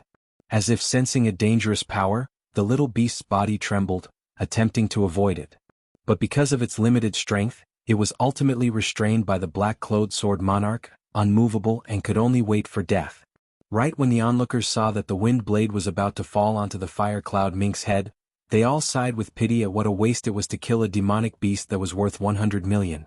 Yet who knew that at that moment, a misty fire suddenly appeared in front of the black-clothed old man, holding a jade pendant magic tool to block the wind blade, only for it to instantly split into numerous halves. But Lu Muyan's wrist blocked the little beast's head, stopping the fatal blow. However, her wrist was marked with a deep bloody wound and blood flowed down incessantly. At this moment, everyone's eyes were focused on the light purple figure. Blood fell drop by drop from her slender white arms onto the little beast's pure white fur, then slowly bloomed as scarlet and dazzling as a red spider lily that grew on the shores in the netherworld. Come and read on our website Wuxia World site. Thanks. Ming Xiu's face beneath the mask was fearfully grim, and the coldness in his eyes was evidently apparent, as if it would condense into frost. "Senior, can you return my demonic beast to me now?" Lu Muyan didn't look at the wound on her wrist, but instead looked directly at the black-clothed old man, her gaze cold as she emphasized each word. The black-clothed old man was startled by the coldness in her eyes, then huffed coldly. This girl suddenly gave him a very dangerous and strange feeling. She could not be left alive. As soon as her voice fell, he gathered elemental energy in his palm, then extended his arm to strike Lu Muyan's chest. The black-clothed old man practiced ghostly skills from the Yin sect, so he was exceptionally sensitive to danger. Such inexplicable feelings of unease helped him escape numerous life and death catastrophes. His principle in life was that he would rather kill mistakenly than let anyone go, and when it was necessary to kill, then he definitely wouldn't be soft. So he pretended to be infuriated by Lu Muyan's actions and released the pressure of a sword monarch to its entirety.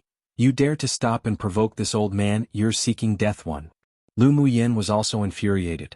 This damned old bastard was truly pushing her buttons. She closed her eyes, then a silver talisman seal condensed in her sea of consciousness. Taking advantage of the fact that the black-clothed old man was unprepared, she utilized her flash step to its maximum, grabbed the little beast with one hand, then after her phantom flashed a few times, the strong palm strike unexpectedly missed its target. But the speed between the two was too fast, so many of the spectators didn't see clearly, and before they even had time to recall the movements just now, the black-clothed old man took action once again. A long sword appeared in his hand, then he frantically channeled his elemental energy into the sword. Today he must cut down this girl that dared challenge his superiority, and who could become a hidden danger in the future. After the sword made a buzz sound, he slashed down in the air, and a sword aura that carried violent energy cut down like the autumn gale that swept the fallen leaves too. Where the sword aura passed, cracks spread in zigzags across the limestone flooring. The crowd all felt the terror of the sword aura and surmised that Lu Muyen was over. Muyen! Yun Lan yelled, but even he couldn't stop the trajectory of the sword aura. Lu Muyen narrowed her eyes and continued to form seals with her hands, and a large web much like a spider's detached from her sea of consciousness. The strength of a sword monarch definitely couldn't be underestimated. Her face gradually paled as her spiritual energy was rapidly being deprived, but a blue mental energy tempest was forming in her sea of consciousness. Just when her mental energy was about to exit and turn into a physical shield, a sudden earth-shattering pressure fell from the sky and easily destroyed the black-clothed old man's sword aura. How bold! To dare fight in front of our Ming Alliance of Merchants' door and destroy my shop's facade. It is unforgivable. A powerful voice resounded across the sky, and the entire imperial capital was shocked by it. As soon as the voice fell, a giant palm of raging fire fell from the sky and headed directly for the black-clothed old man. The black-clothed old man felt that the energy contained in the blazing palm was exceptionally terrifying. Despite being aghast, his hands weren't leisurely as he immediately threw out a shield into the air to block his front, then added a barrier made of elemental energy that covered his entire body. Except, the moment the earth-shattering blazing palm landed, it easily broke through his shield, then struck his chest, and the elemental energy barrier collapsed in an instant. Piu! The black-clothed old man stumbled back a few steps upon being hit before stopping, and he couldn't help but spit out a mouthful of blood. His body trembled slightly with terror in his eyes as he watched the person walk over from not far away and addressed, "Monarch Ming?" One random side note, I wonder how many times I avoided writing courting death by changing it to seeking death, haha. The memes I've seen on Xinsha Facebook groups have made me conscious of it XD. I've used courting a couple of times though, I'm pretty sure. They'll use them interchangeably. Too very fast and powerful.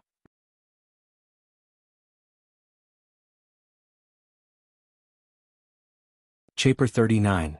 You owe this highness another favor. Following, a series of soft elemental energy fell from the sky and enveloped the scattered pieces of stone caused by the black-clothed old man's sword aura and slowly pieced together one by one. In just a moment, the bluestone one flooring's cracks slowly closed and was restored to its original state. Upon seeing this, Lu Muyen retracted the secret skill she was about to use, and the spider thread-like mental energy also dispersed into nothingness, submerged in her sea of consciousness, as if it had never appeared before. Woman, you owe this highness another favor. A male voice with a sense of magnetic maturity brushed past Lu Muyen's ears like a spring breeze. The coldness in Lu Muyen's eyes was replaced by a faint smile. It was indeed Ming Xiu, that devilish man, that acted. When the giant blazing palm struck, she felt the elemental energy fluctuation belonged to Ming Xiu, and an inexplicable sense of trust rose in her heart. Lu Muyen turned around upon sensing something and raised her eyes to see the valiant, tall, and imposing man, wearing a silver mask, elegantly walk over. His red robe danced flamboyantly with the wind, and a domineering aura naturally exuded from him, defeating all the men present. Others were like his foil, just like how the light of fireflies could never compete with the bright moon. Monarch Ming. The black-clothed old man clutched his chest, his face extremely ugly, while his eyes revealed slight fear. He was afraid of this man that walked towards him from the bottom of his heart.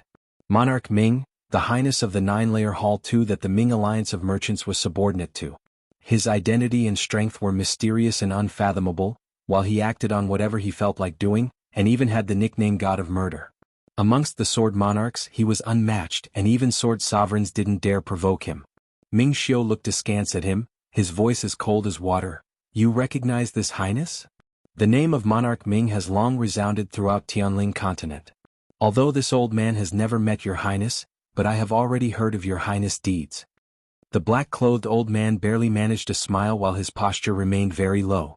Rumor had it that monarch Ming always wore a flamboyant red robe with a silver, dark-patterned mask, was arbitrary, arrogant, and tyrannical, and upon first glance, it was indeed as such.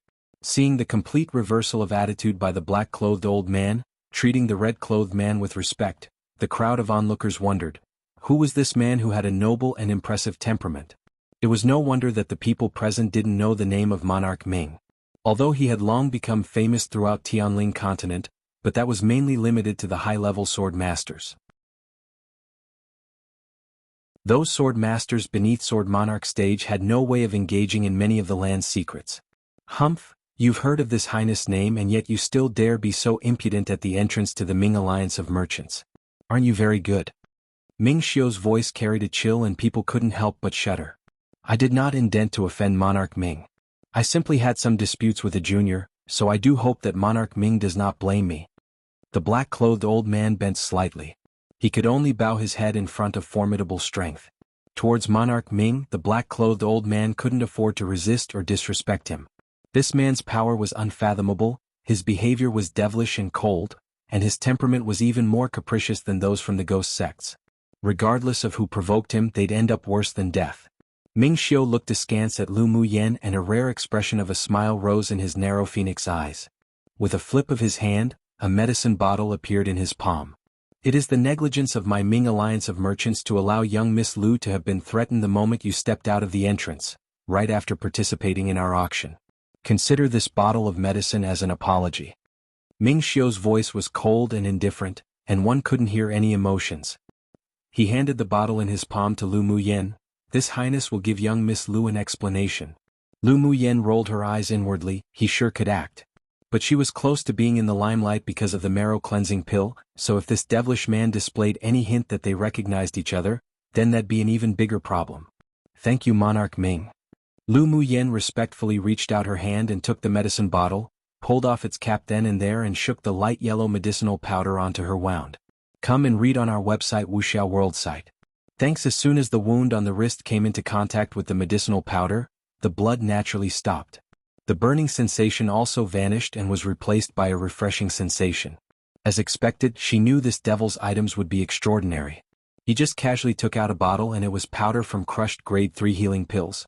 The black-clothed old man's heart thumped erratically, and the strong sense of unease grew even stronger. He secretly regretted attacking Lu Muyen at the entrance to the Ming Alliance of Merchants and should have snuck into the Lu mansion at night, kidnapped the beast and kill her. As a sword monarch, even if you aren't ashamed of attacking a kid at the great sword master stage, this highness feels it to be irksome. Ming Xiu stretched out his hand lazily and clapped twice. Two masked men in black exuding the pressure of an expert suddenly appeared from the shadows, carrying a dangerous aura. Their cultivation base was also above the old man. Master. The two knelt respectfully and awaited Ming Xiu's order. Give him to the law enforcement unit. Those who dared provoke the alliance must be punished according to the law. The Ming Alliance of Merchants had announced several rules of theirs long ago, and even organized a special law enforcement unit that specifically punished those that dared provoke the alliance, or those that had malicious intents towards the alliance. After being arrested, they wouldn't be killed, but they definitely wouldn't end up nice. Upon hearing Monarch Ming's plan to give him to the law enforcement unit, terror rose in the black-clothed old man's heart. He knew about that place and heard that after entering, living was worse than death, and no one would be able to exit without peeling a few layers of skin. 3. Please be merciful, Monarch Ming. I am the outer elder of our Yin sect and plead of your highness to not bother with this matter considering our sect. I will never offend the Ming Alliance of Merchants next time. The black-clothed old man's posture was very low. Even though he was a sword monarch, but in front of Monarch Ming he was nothing. He didn't dare provoke this arrogant and domineering man at all.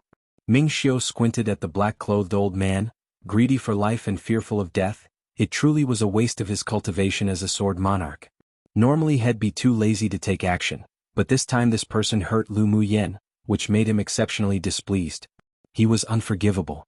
Take him away. Ming Xiu waved his hand casually at his two subordinates. Monarch Ming, you cannot treat me like this. I am a member of the Yin sect, don't you push people too far. The black-clothed man was essentially a sword monarch.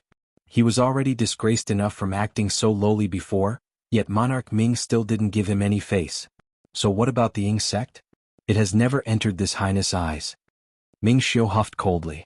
He had long been displeased with the Yin sect. So what if he killed him in public, let alone just throwing him to the law enforcement unit? The black-clothed old man's heart sank. He mobilized all the elemental energy he had and gathered it in his palm, then bit his fingertip until it bled and quickly chanted an incantation. Had attempt to escape using the Yin sect's escape skill, the blood illusion skill.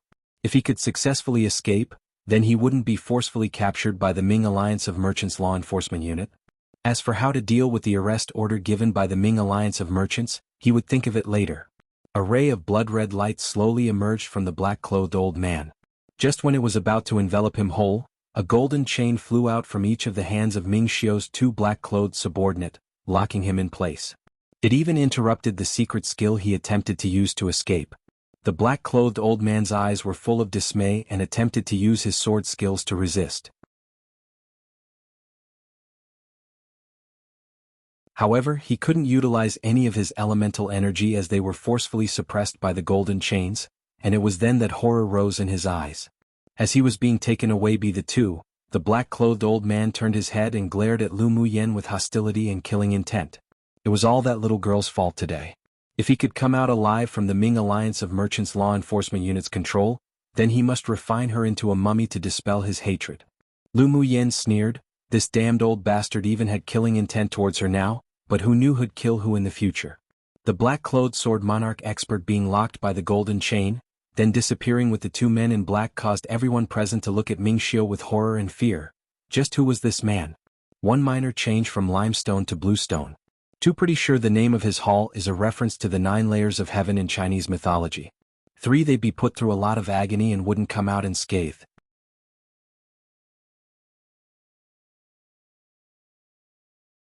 Chapter 40. The secret within the spirit devourer's body. Ming Xiu didn't care about the glances of the people around him. His long and narrow phoenix eyes looked at Lu Muyen deeply, but it was only fleeting, so fast that no one could catch it. He stopped talking, turned, and disappeared from here completely.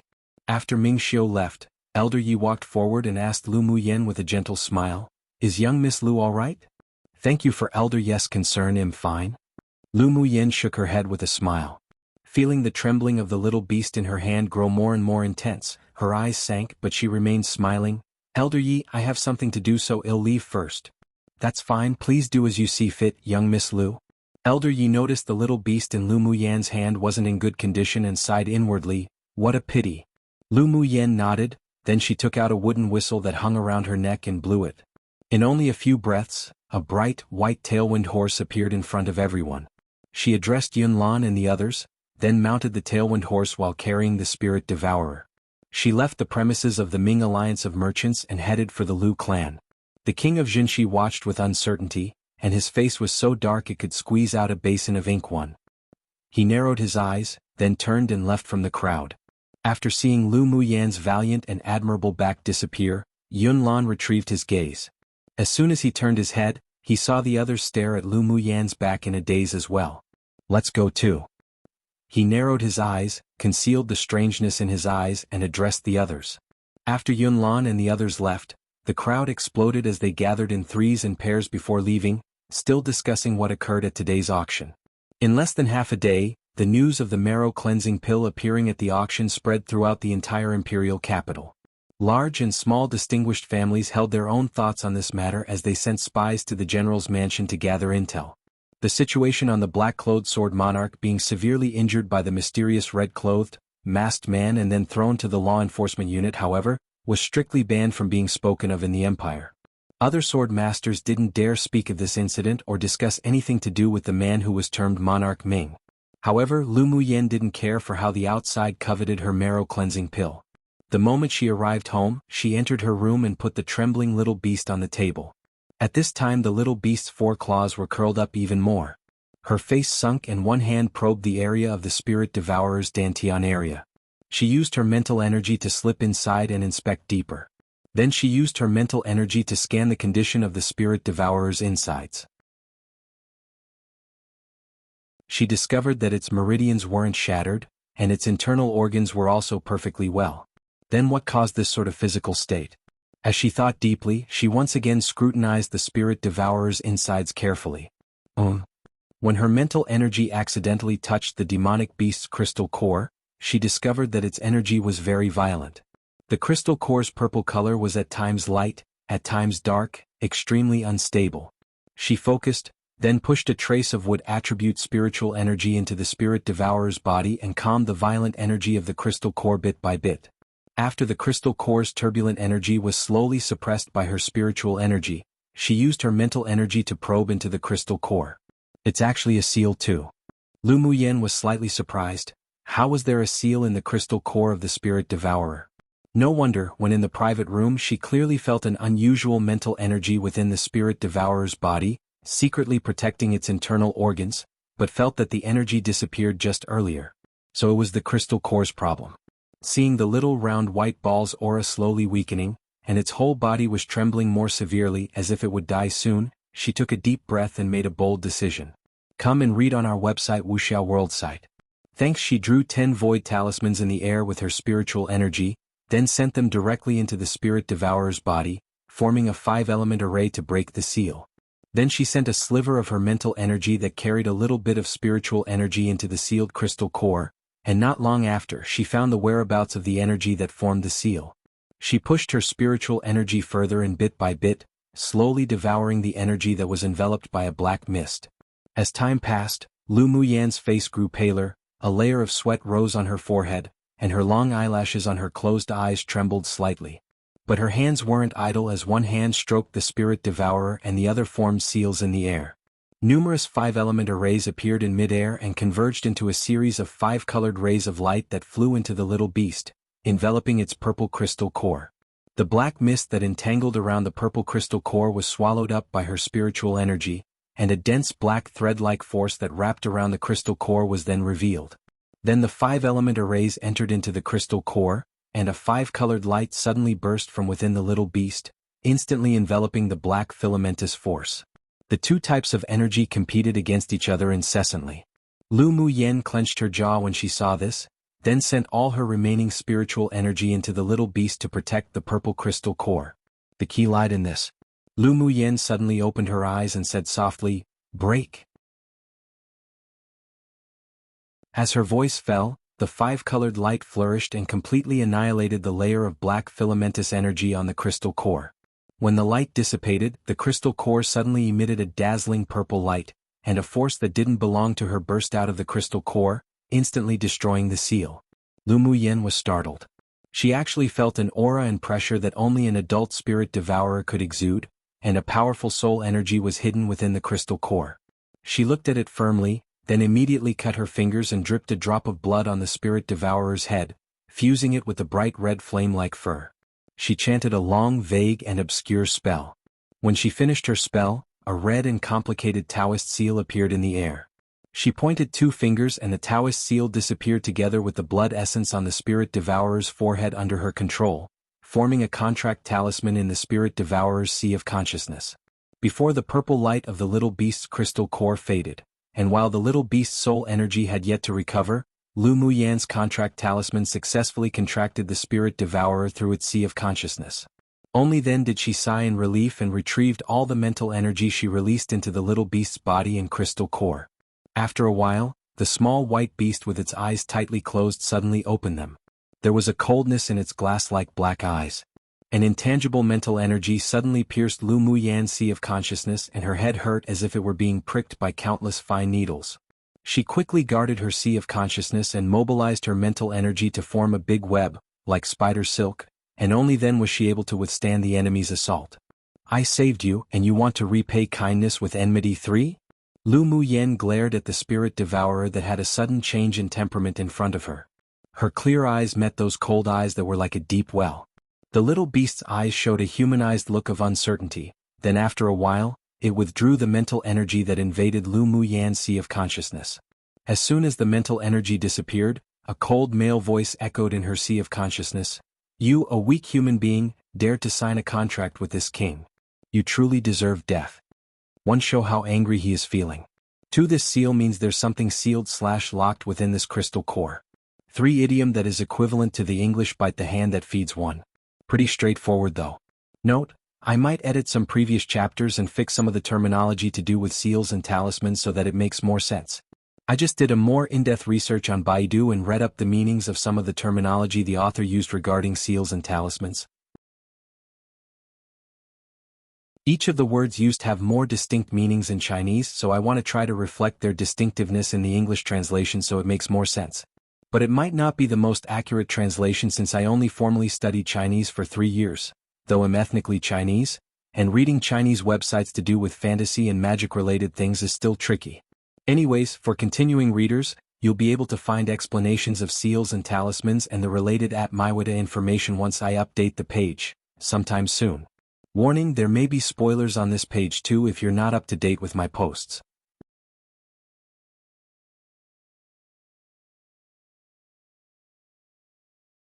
Chapter 41. Contract of Equals. Hearing the telepathic communication from the Spirit Devourer's spiritual sense, Lu Muyan's lips rose with sarcasm. This king? Deserve death?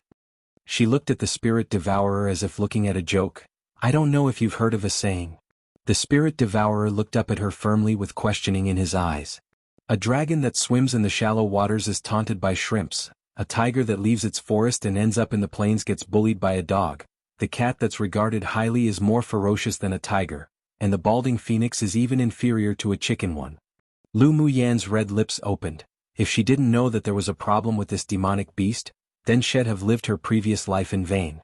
The little beast's eyes widened and a trace of anger flashed in his cold eyes, but in an instant, his eyes grew dim again. Lu Muyan chuckled softly and looked at the Spirit Devourer as she leaned her chin on her hand. I don't want to inquire about your secrets, but my guess is that you must really want to strengthen yourself right now, right? So what if it's a yes? There was a haze in the cold eyes of the Spirit Devourer. This woman's intelligence didn't appear to be like someone who's in their teens. I performed a contract of equals incantation spell, so we're not in a master-servant relationship. Lu Muyan fell silent, then raised her eyebrows and continued, how about we cooperate? At first glance, this Spirit Devourer definitely had an extraordinary origin. Just earlier, when the powerful soul energy broke away from the seal, she changed the type of contract incantation spell she used. Towards the strong, she would give them the respect they deserved. She knew that if she forcibly signed a master-servant contract, then she would most likely receive some backlash from the demonic beast in the future. Many superior demonic beast species would rather die than succumb to being a human spirit pet, so she'd rather dig a hole from the very beginning that it would jump down into willingly too. What she lacked right now were helpers. Since she couldn't really raise a spirit pet that had yet to bear wisdom, then she would at least not let go of such an experienced helper. You? A human being who's only at the Great Sword Master cultivation base? There was disdain in the eyes of the Spirit Devourer. Aren't you just a Tier 2 demonic beast right now as well? What right do you have to belittle me? Lu Muyan sneered, stood up, then looked down at the Spirit Devourer. Right now you have 2 choices. 1, be my spirit pet and we can be in a partnership. Or 2, if you refuse to accept it, then you can kill yourself. But I'll remind you, the spell that I use for the contract is a lost, ancient incantation spell. Even I don't have a way to dispel it. If you want to forcibly break the contract, then don't blame me if you get a backlash.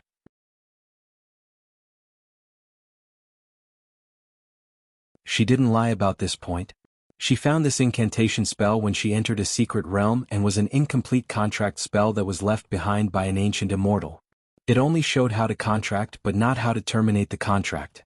Compared to ordinary contracts that subdued a demonic beast, the advantage of this incantation spell was that if a demonic beast wanted to forcibly terminate the contract, then it would suffer a very serious backlash, not to mention it couldn't betray or kill its master either.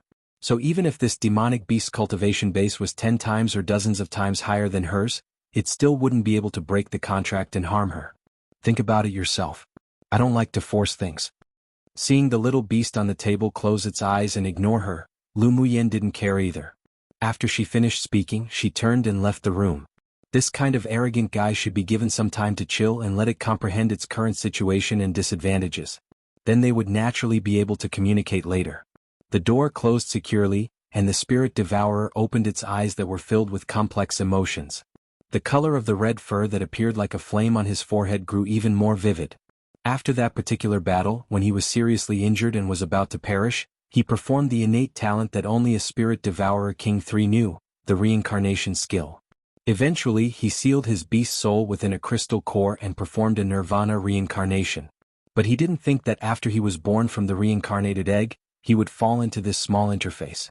The forceful contract that the Sword Monarch attempted to use on him activated the seal on his crystal core and woke him early. Although he hadn't yet awoken during the auction, but he was aware of everything that happened. In retrospect, that woman's act of blocking the sword for him made him admire her courage. Come and read on our website Wuxia World site.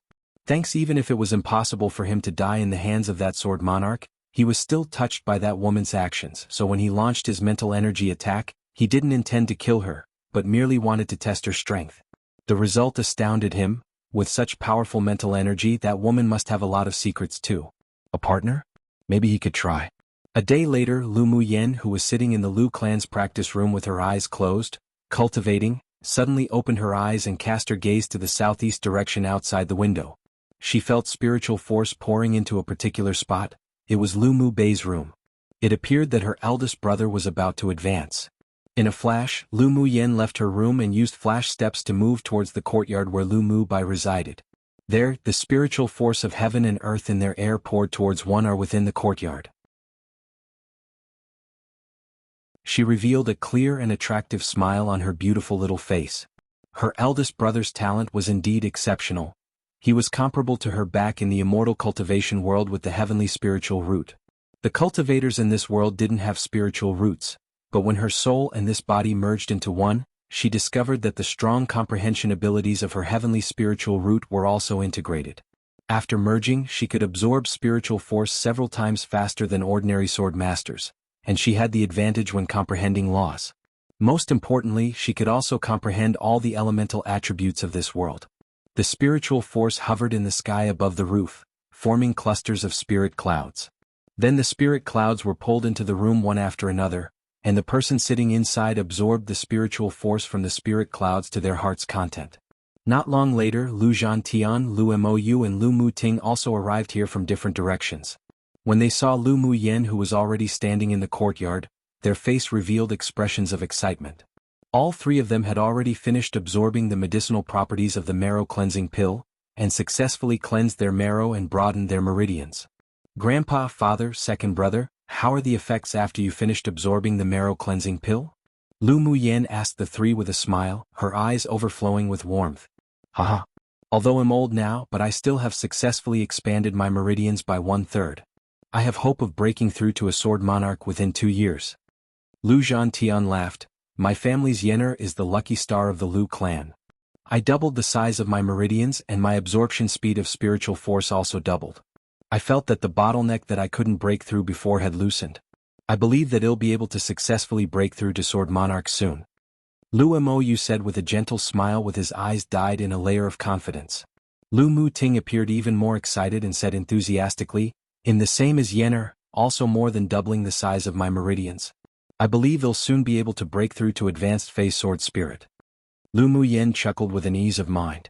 The Lu family's talents were indeed extremely outstanding. If the marrow cleansing pill was taken by a sword master with average talent, then it wouldn't have such a good effect. The spiritual force surrounding them suddenly stopped surging, and the spirit clouds were slowly being absorbed by the person within the room until there were none.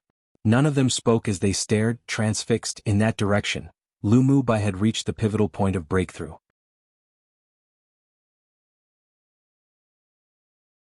But what people didn't expect was that after a stick of incense of time, spiritual force from all directions began to surge and gather above the room's roof again, tumbling incessantly, forming clusters of spirit clouds, beginning another round of frenzied absorption by the person within the room. About 2 hours later, the spirit clouds in the sky dispersed and a powerful aura released from within the courtyard. Lu Muyan's eyes brightened.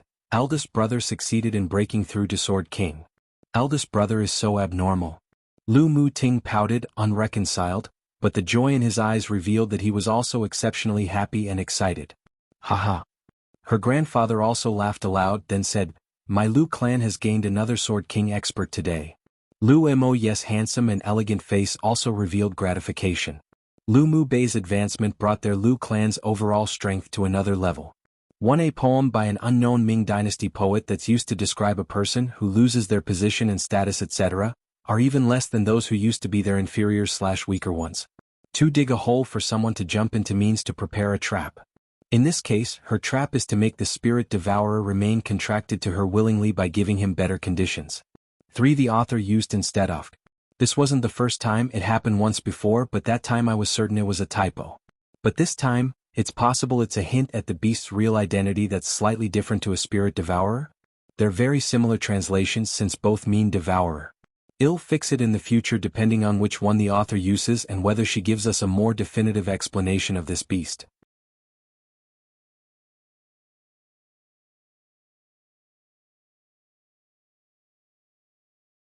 Chapter 42.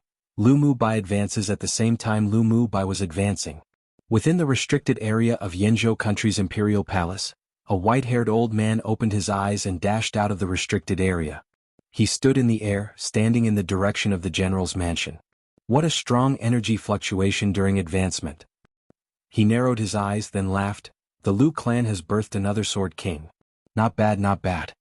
In the main hall of the imperial palace, a middle-aged man in purple clothes walked out of the main hall, felt the spiritual force surge in the direction of the general's mansion, then touched his Buddhist beads in his hands. The Lu clan has birthed another sword king. Lu Mu Bai is indeed exceptionally talented. In the imperial capital, a green-clothed old man expressed surprise within a hillside wooden house that sat in an area with plentiful spiritual force where birds sang and fragrant flowers bloomed. Such a powerful and grand advancement. Lu clan's little boy truly is worthy of being the #1 prodigy of the empire. In a courtyard of a distinguished clan, there were 3 people currently chatting in their seats, when suddenly they felt the spiritual force incessantly surge in one direction.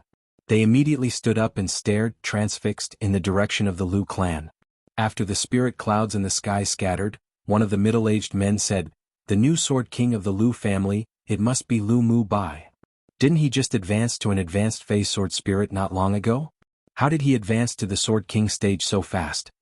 A young man asked with a complicated expression. "Marrow cleansing pill. I guess he must have obtained the marrow cleansing pill." A light shone from the eyes of a man not yet 20 years of age behind the 2 men. "Yes. Yun Lan and Yun Jin both received a marrow cleansing pill from Lu Mu Yan. How could Lu Mu Bai, who's Lu Mu Yan's eldest brother, not have it?" The man who spoke before clenched his fist with a face of certainty. Then he turned to the middle-aged man with excitement in his eyes. "Father, the effect of the marrow cleansing pill seems to be even better than what the rumors said." "Marrow cleansing pill." The middle-aged man murmured, then laughed aloud. "Let's go visit the Lu clan now to congratulate Lu Mu Bei's advancement." An old woman sat cross-legged atop a deep pond. She retracted her gaze that fell on the sky, then immediately received a message from her family. "Marrow cleansing pill?" The old woman stood up from atop the deep pond and walked on its surface towards the shore step by step. "For the clan, it looks like I must personally visit the Lu clan." Similar scenes occurred across Yenzhou country. Lu Mu Bei's advancement, accompanied with the previous situation on the marrow cleansing pill, once again caused a sensation in the entire imperial capital.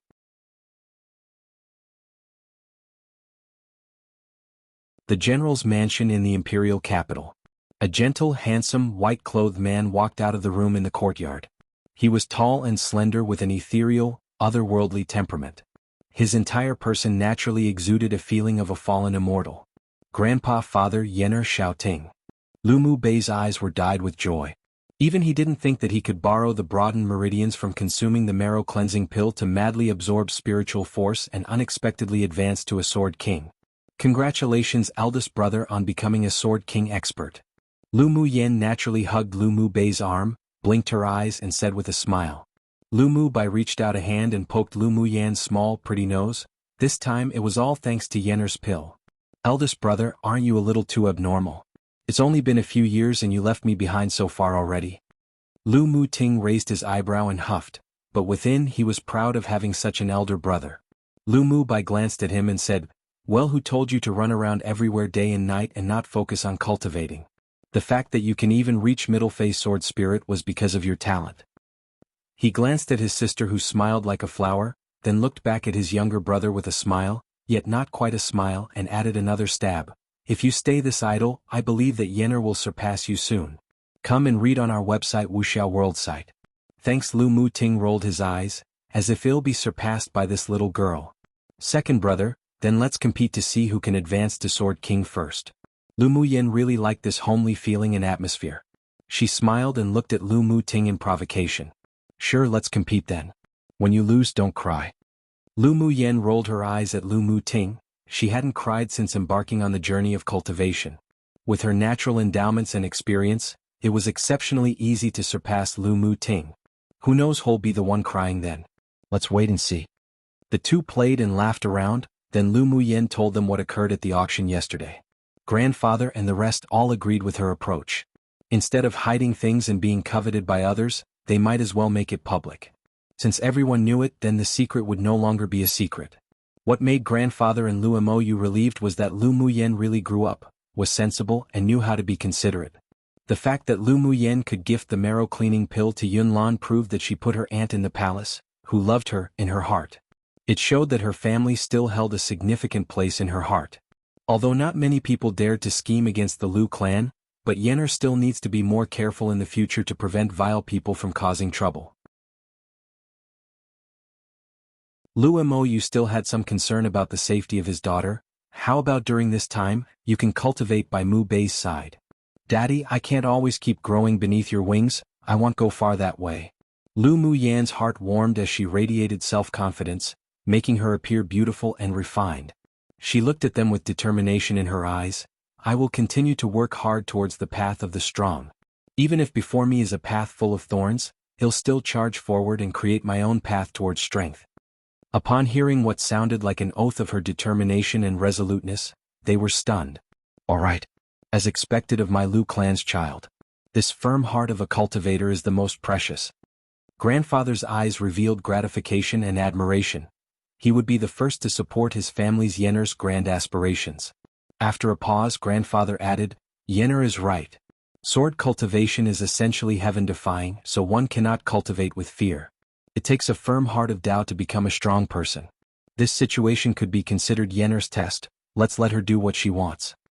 Thank you, Grandpa. Lu Mu Yen let go of Lu Mu Bai and affectionately shook her grandfather's arm. Even she herself didn't expect to behave like this one day, so natural and genuine. I thought incorrectly. Yenner's choice is right. His daughter's words made Lu Mo Yu see through the murkiness of his mind.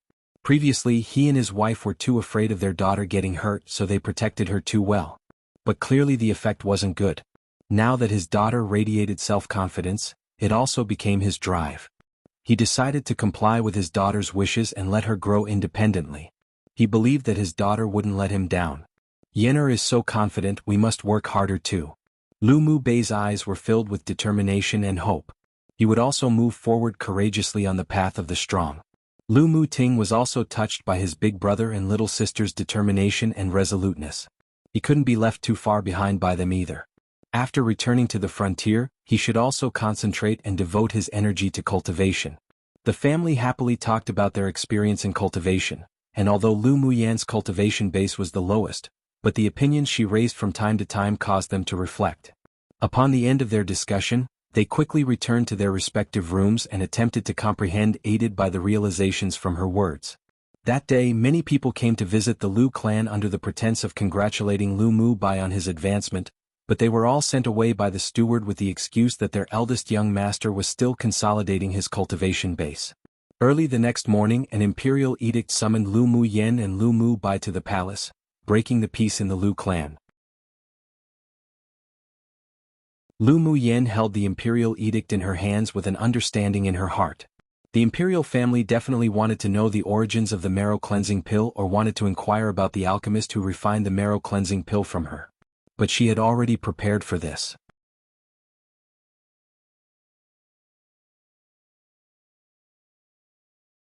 Chapter 43. Entering the palace, Lu Mu Yen and Lu Mu Bai rode the carriage through the gate of the palace and directly towards Yantian Hall. Only once they've arrived did they get out of the carriage and walk into the large hall. On the main seat in the middle of the large hall sat a handsome middle-aged man in bright yellow brocade. With one look, one could tell his identity.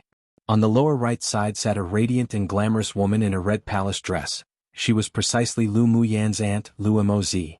In addition to the two in the palace guards in the hall, there also sat two elderly men with an extraordinary temperament, and who appeared lively and vigorous. Formal greetings to the Emperor, Empress. Lu Mu Bai lead Lu Mu Yen into the hall and raised his hands to respectfully greet the two on the main seats. Then he turned around and greeted the two elderly men respectfully. Lu Mu Bai greets Imperial Teacher, Principal. When a sword master greeted the Emperor, there was no need to bow down like a commoner or ordinary person. Lu Mu Yen also took a step forward and greeted the several people respectfully, imitating Lu Mu Bai. It seems that the rumors are true. The little girl Mu Yen has indeed changed a lot. Emperor Yun Tianqin said with a gentle smile to the Empress beside him. Empress Lu Mozi glared at Yun Tianqin, then with a smile, however Yen'er changes, she is still our Lu clan's treasure. The implication in her words was to remind Lu Mu Yen that she had a special identity and needn't tolerate others' bullying. Yun Tianqin revealed a little helplessness in his eyes, and Mozi was more and more distrustful of him. Did she think he'd eat Lu Mu Yen one? Yen'er, come here. Lu Mozi beckoned gently to Lu Mu Yen, her eyes looking at her dotingly. Lu Mu Yen was naturally able to tell her aunt really loved her, and her heart felt warm. She took a few steps forward, held Lu Mozi's hand and addressed intimately, Aunt. As long as you little girl is fine, then everything's well. When you were injured by that Guyen Ran before, it truly worried Aunt. Lu Mozi said with a coldness in her eyes. This debt would definitely be repaid by the Gu clan.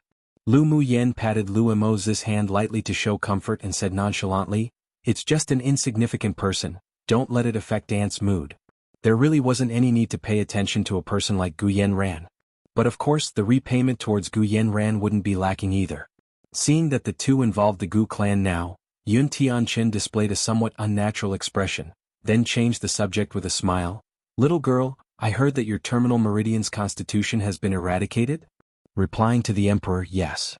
Lu Mu Yen replied with a faint smile, but the smile didn't reach her eyes.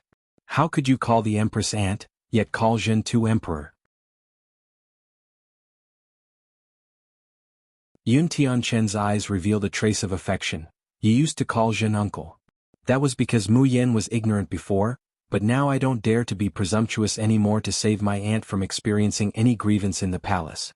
Lu Mu Yan's face remained unchanged, but her tone carried a little sarcasm.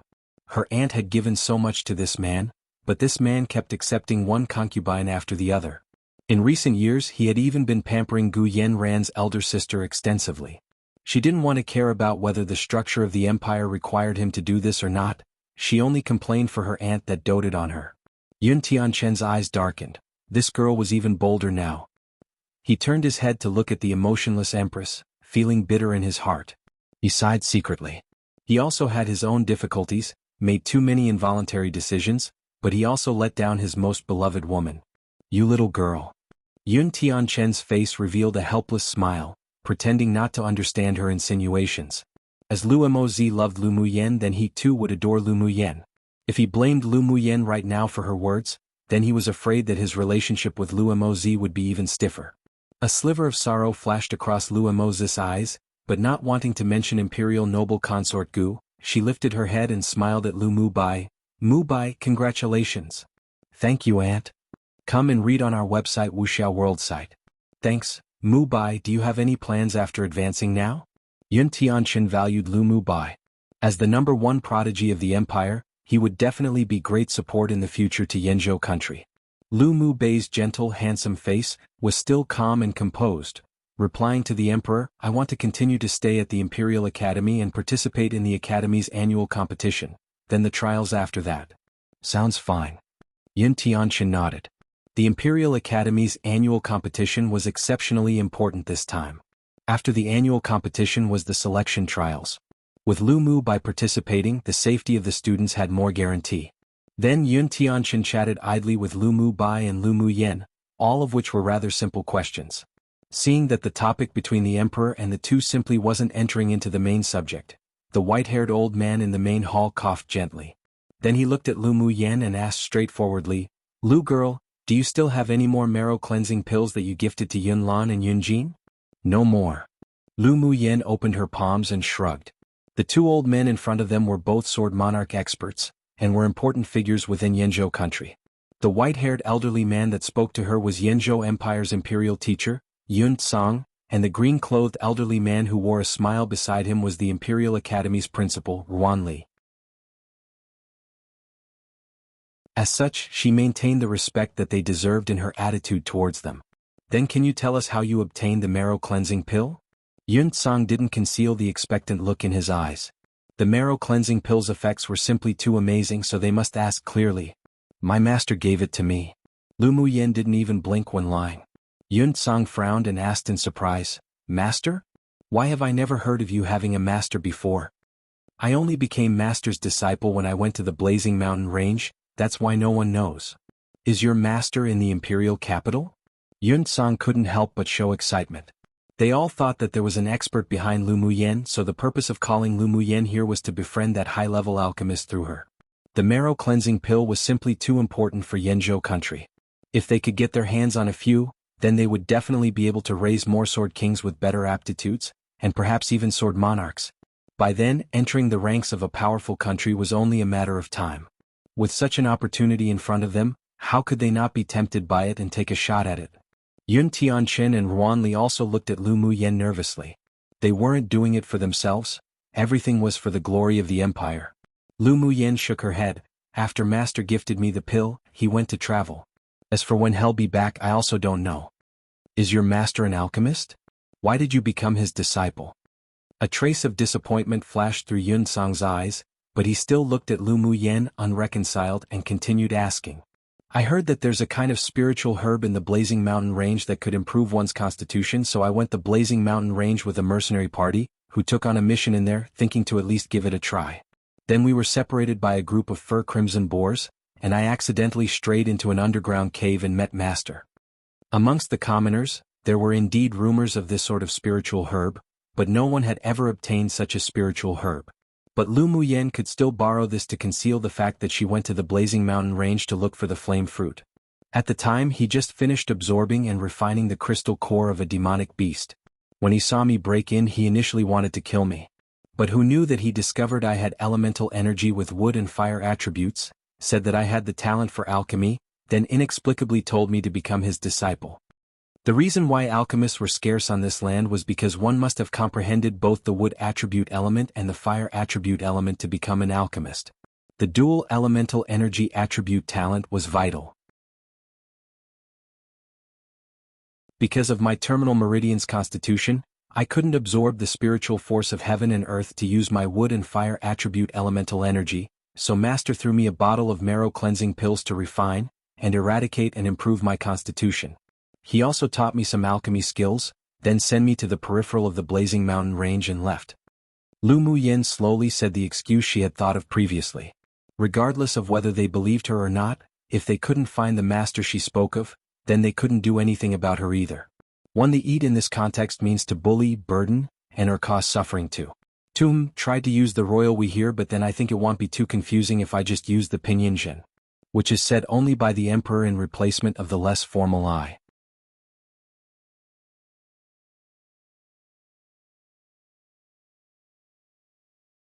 Chapter 44.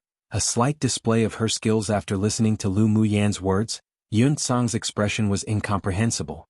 He believed the expert that Lu Muyen spoke of existed. After all, the Lu clan didn't have an alchemist, so it was impossible for them to refine the marrow cleansing pill. It was just that they didn't know whether the expert was in the imperial capital or not, nor whether Lu Muyen had more marrow cleansing pills on her or not.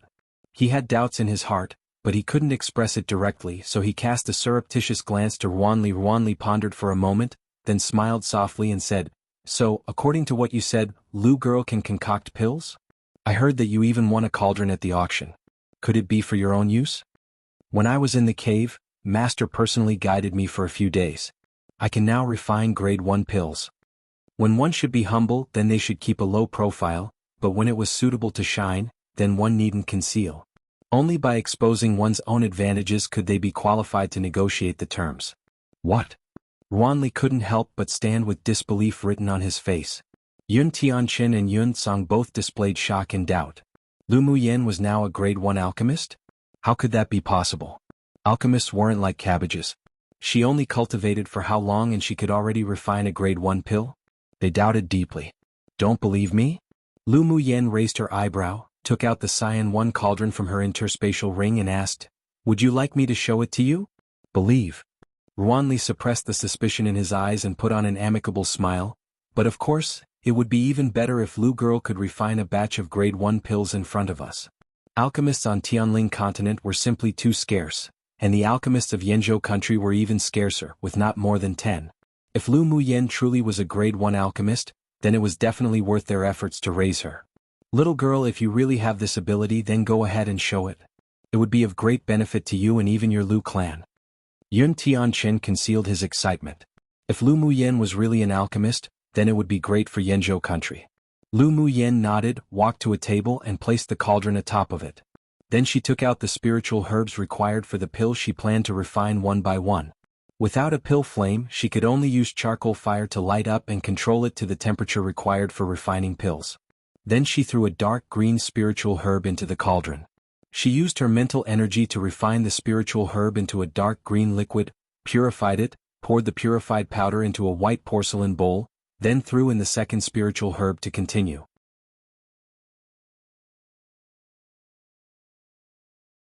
The reason why Lu Muyen took out the purified powders one by one, then throw them into the cauldron to mix when it was time to condense the pills was so that she wouldn't expose her mental energy. Time passed bit by bit, and the people watched as her slender, white hands threw, took and placed, with a serious and confident attitude. Every movement was like a painting, pleasing to the eye. Wong. Hearing a light buzzing sound from the cauldron, Lu Muyen smacked the cauldron with her palm, then a pill fragrance wafted out from within. A few pills flew out and landed in her hands. This is a grade 1 energy-nourishing pill, and it has the miraculous effects of treating internal and external injuries. Lu Muyen filled a white porcelain bottle with the pills and handed it to Ruanli. Ruanli's eyes revealed a sliver of sharpness. He took the pill, poured one out and smelled it, only to be stunned and couldn't help but exclaim, "This is a top-quality pill, not to mention you could refine 5 in one batch." Even a grade 2 alchemist couldn't necessarily produce such a high-quality pill, not to mention such a high pill rate. Excellent. Lu Girl is truly exceptionally talented in alchemy. Yun Tsang also didn't expect this result, so he patted the armrest of the chair excitedly. Just then he was already stunned at just how fluid her movements were, like flowing water, yet who knew that the quality of the pills and the pill rate would be so high as well. With such talents in alchemy, it was definitely possible for her to advance to a grade 3 alchemist. No wonder that mysterious expert alchemist would value her at a glance. He was truly wise to be able to recognize a pearl too. There was a faint smile in Lu Mu Bei's indifferent eyes. His younger sister did a good job. She used her actions to convince the others to believe the existence of the mysterious high-level alchemist, and she also put herself, along with the Lu clan, in the most advantageous position. "You just said that the energy-nourishing pill has the miraculous effect of treating internal and external injuries?" Yun Tianqin fell silent for a moment before staring at Lu Muyen, unable to conceal the delight and burning desire in his eyes. "Come and read on our website Wuxia World site." "Thanks, yes." Lu Muyen had to admit that maybe Yun Tianqin wasn't a good husband, but he was a good emperor. What he now thought of was definitely using the energy-nourishing pill in the army. The Tianling continent not only lacked alchemists, but pill recipes were also scarce. Even a grade 1 recipe would be vied for by numerous entities. The energy-nourishing pill had never appeared on this land, so it was even more precious. "Lu Girl, can you sell these pills to us?" Yun Tianqin wanted to test the energy-nourishing pills for its effects. Lu Muyen played with the porcelain bottle she had taken back from Ruanli, pondered for a bit before raising her head and said, "Sure. But I don't want money. I want spiritual herbs in exchange." "That's not a problem. You can write down the spiritual herbs you want. As long as the Imperial Treasury has it, we can give it to you." Yun Tianqin agreed with a smile. Being so generous naturally also meant he wanted to win her over. Lu Muyen also wasn't humble. She took out a piece of paper and brush from her interspatial ring and began to write the list on the table. Then she handed an entire page full of spiritual herbs to Yun Tianqin, and amongst them were also the spiritual herbs required to refine the Foundation Establishment pill. Yun Tianqin took the paper and glanced over it casually, then his face changed. The corners of his lips couldn't help but twitch. Not only did she want so many kinds of spiritual herbs, but there were even some high-level spiritual herbs scattered within that even the Imperial Treasury didn't have. Was she trying to rip off some foolish spendthrift 3? He couldn't help but hand the paper over to the Imperial teacher. Whether or not to give Lu Muyen these spiritual herbs also required the imperial teacher's input. Seeing the emperor's helpless look, Yun Tsang took a look, and his expression also changed in an instant, then handed the paper to Ruanli with a frown. Ruanli took a look at the paper curiously and couldn't help but smile. This girl was a master who wouldn't suffer. In what way was this a deal? This was simply an extortion. But what could he do when Lu Muyen was a student of his imperial academy? Ruanli was very protective, so his heart must lean towards his students. This is only a little bit of spiritual herbs. Your imperial family's large and prosperous. This little bit of spiritual herbs is just a single fur from 9 oxen too. Based on my opinion, you aren't at a disadvantage in this transaction. Yun Tsang was originally a very rigorous and strict person, but right now he couldn't help but glare at Ruanli. This old thing had nothing to do with this, that's the only reason he could speak so casually. Lu Muyen didn't expect that Ruanli would stand on her side, but understood when she thought of Ruanli's identity. A smile rose on her lips. This old man wasn't that bad. If one wasn't prepared to risk their child, they would never catch the wolf for. So after a short moment, Yun Tsang nodded to Yun Tianqin. Lu girl, we have 2/3 of the spiritual herbs on this list in the imperial treasury, but the rest might not even be found in the hands of a sword monarch in the empire, let alone the imperial treasury. Which ones? Lu Muyen already had a guess in her heart. Deep orchid, 7-leaf ginseng, holly grass. Yun Tianqin read out the 9 types of spiritual herbs that they really didn't have in the treasury. Although Lu Muyen was a little disappointed, but it was already a huge profit to exchange more than 30 precious spiritual herbs. She threw the bottle in her hand to Yun Tianqin and said straightforwardly, "Forget it. I'll suffer the loss. Other than these 9 kinds of spiritual herbs, give me 2 of everything else." Yun Tianqin and Yun Tsang almost couldn't help but spit out a mouthful of blood. 5. Did she suffer a loss? And 2 of each? Did she even want any face? When I had trouble translating the color, Qing, for a while. I translated it as blue, then I edited it to green, but why did I never think of cyan? I don't know why it took me so long to figure out how to translate it when it was that simple. It's a mix between blue and green, so it's cyan, da. 2. Recognize an amazing person. 3. A colloquial saying often used between friends, usually to describe a person or rhetorically describe themselves. Means that the person was so foolish to do something that was obviously at the disadvantage, usually to do with money. For if one is unable to take risks, they cannot achieve great things. 5. They almost couldn't control their anger/dismay. You're tuning in to the Han Li's Wuxia Adventures YouTube channel. We're so grateful for your support, and don't forget to subscribe to join us on this incredible journey through captivating stories. Your generosity through donations truly makes a world of difference, as it's the primary source of revenue that allows me to expand and enhance this channel for you. Thank you from the bottom of my heart for being a part of this adventure.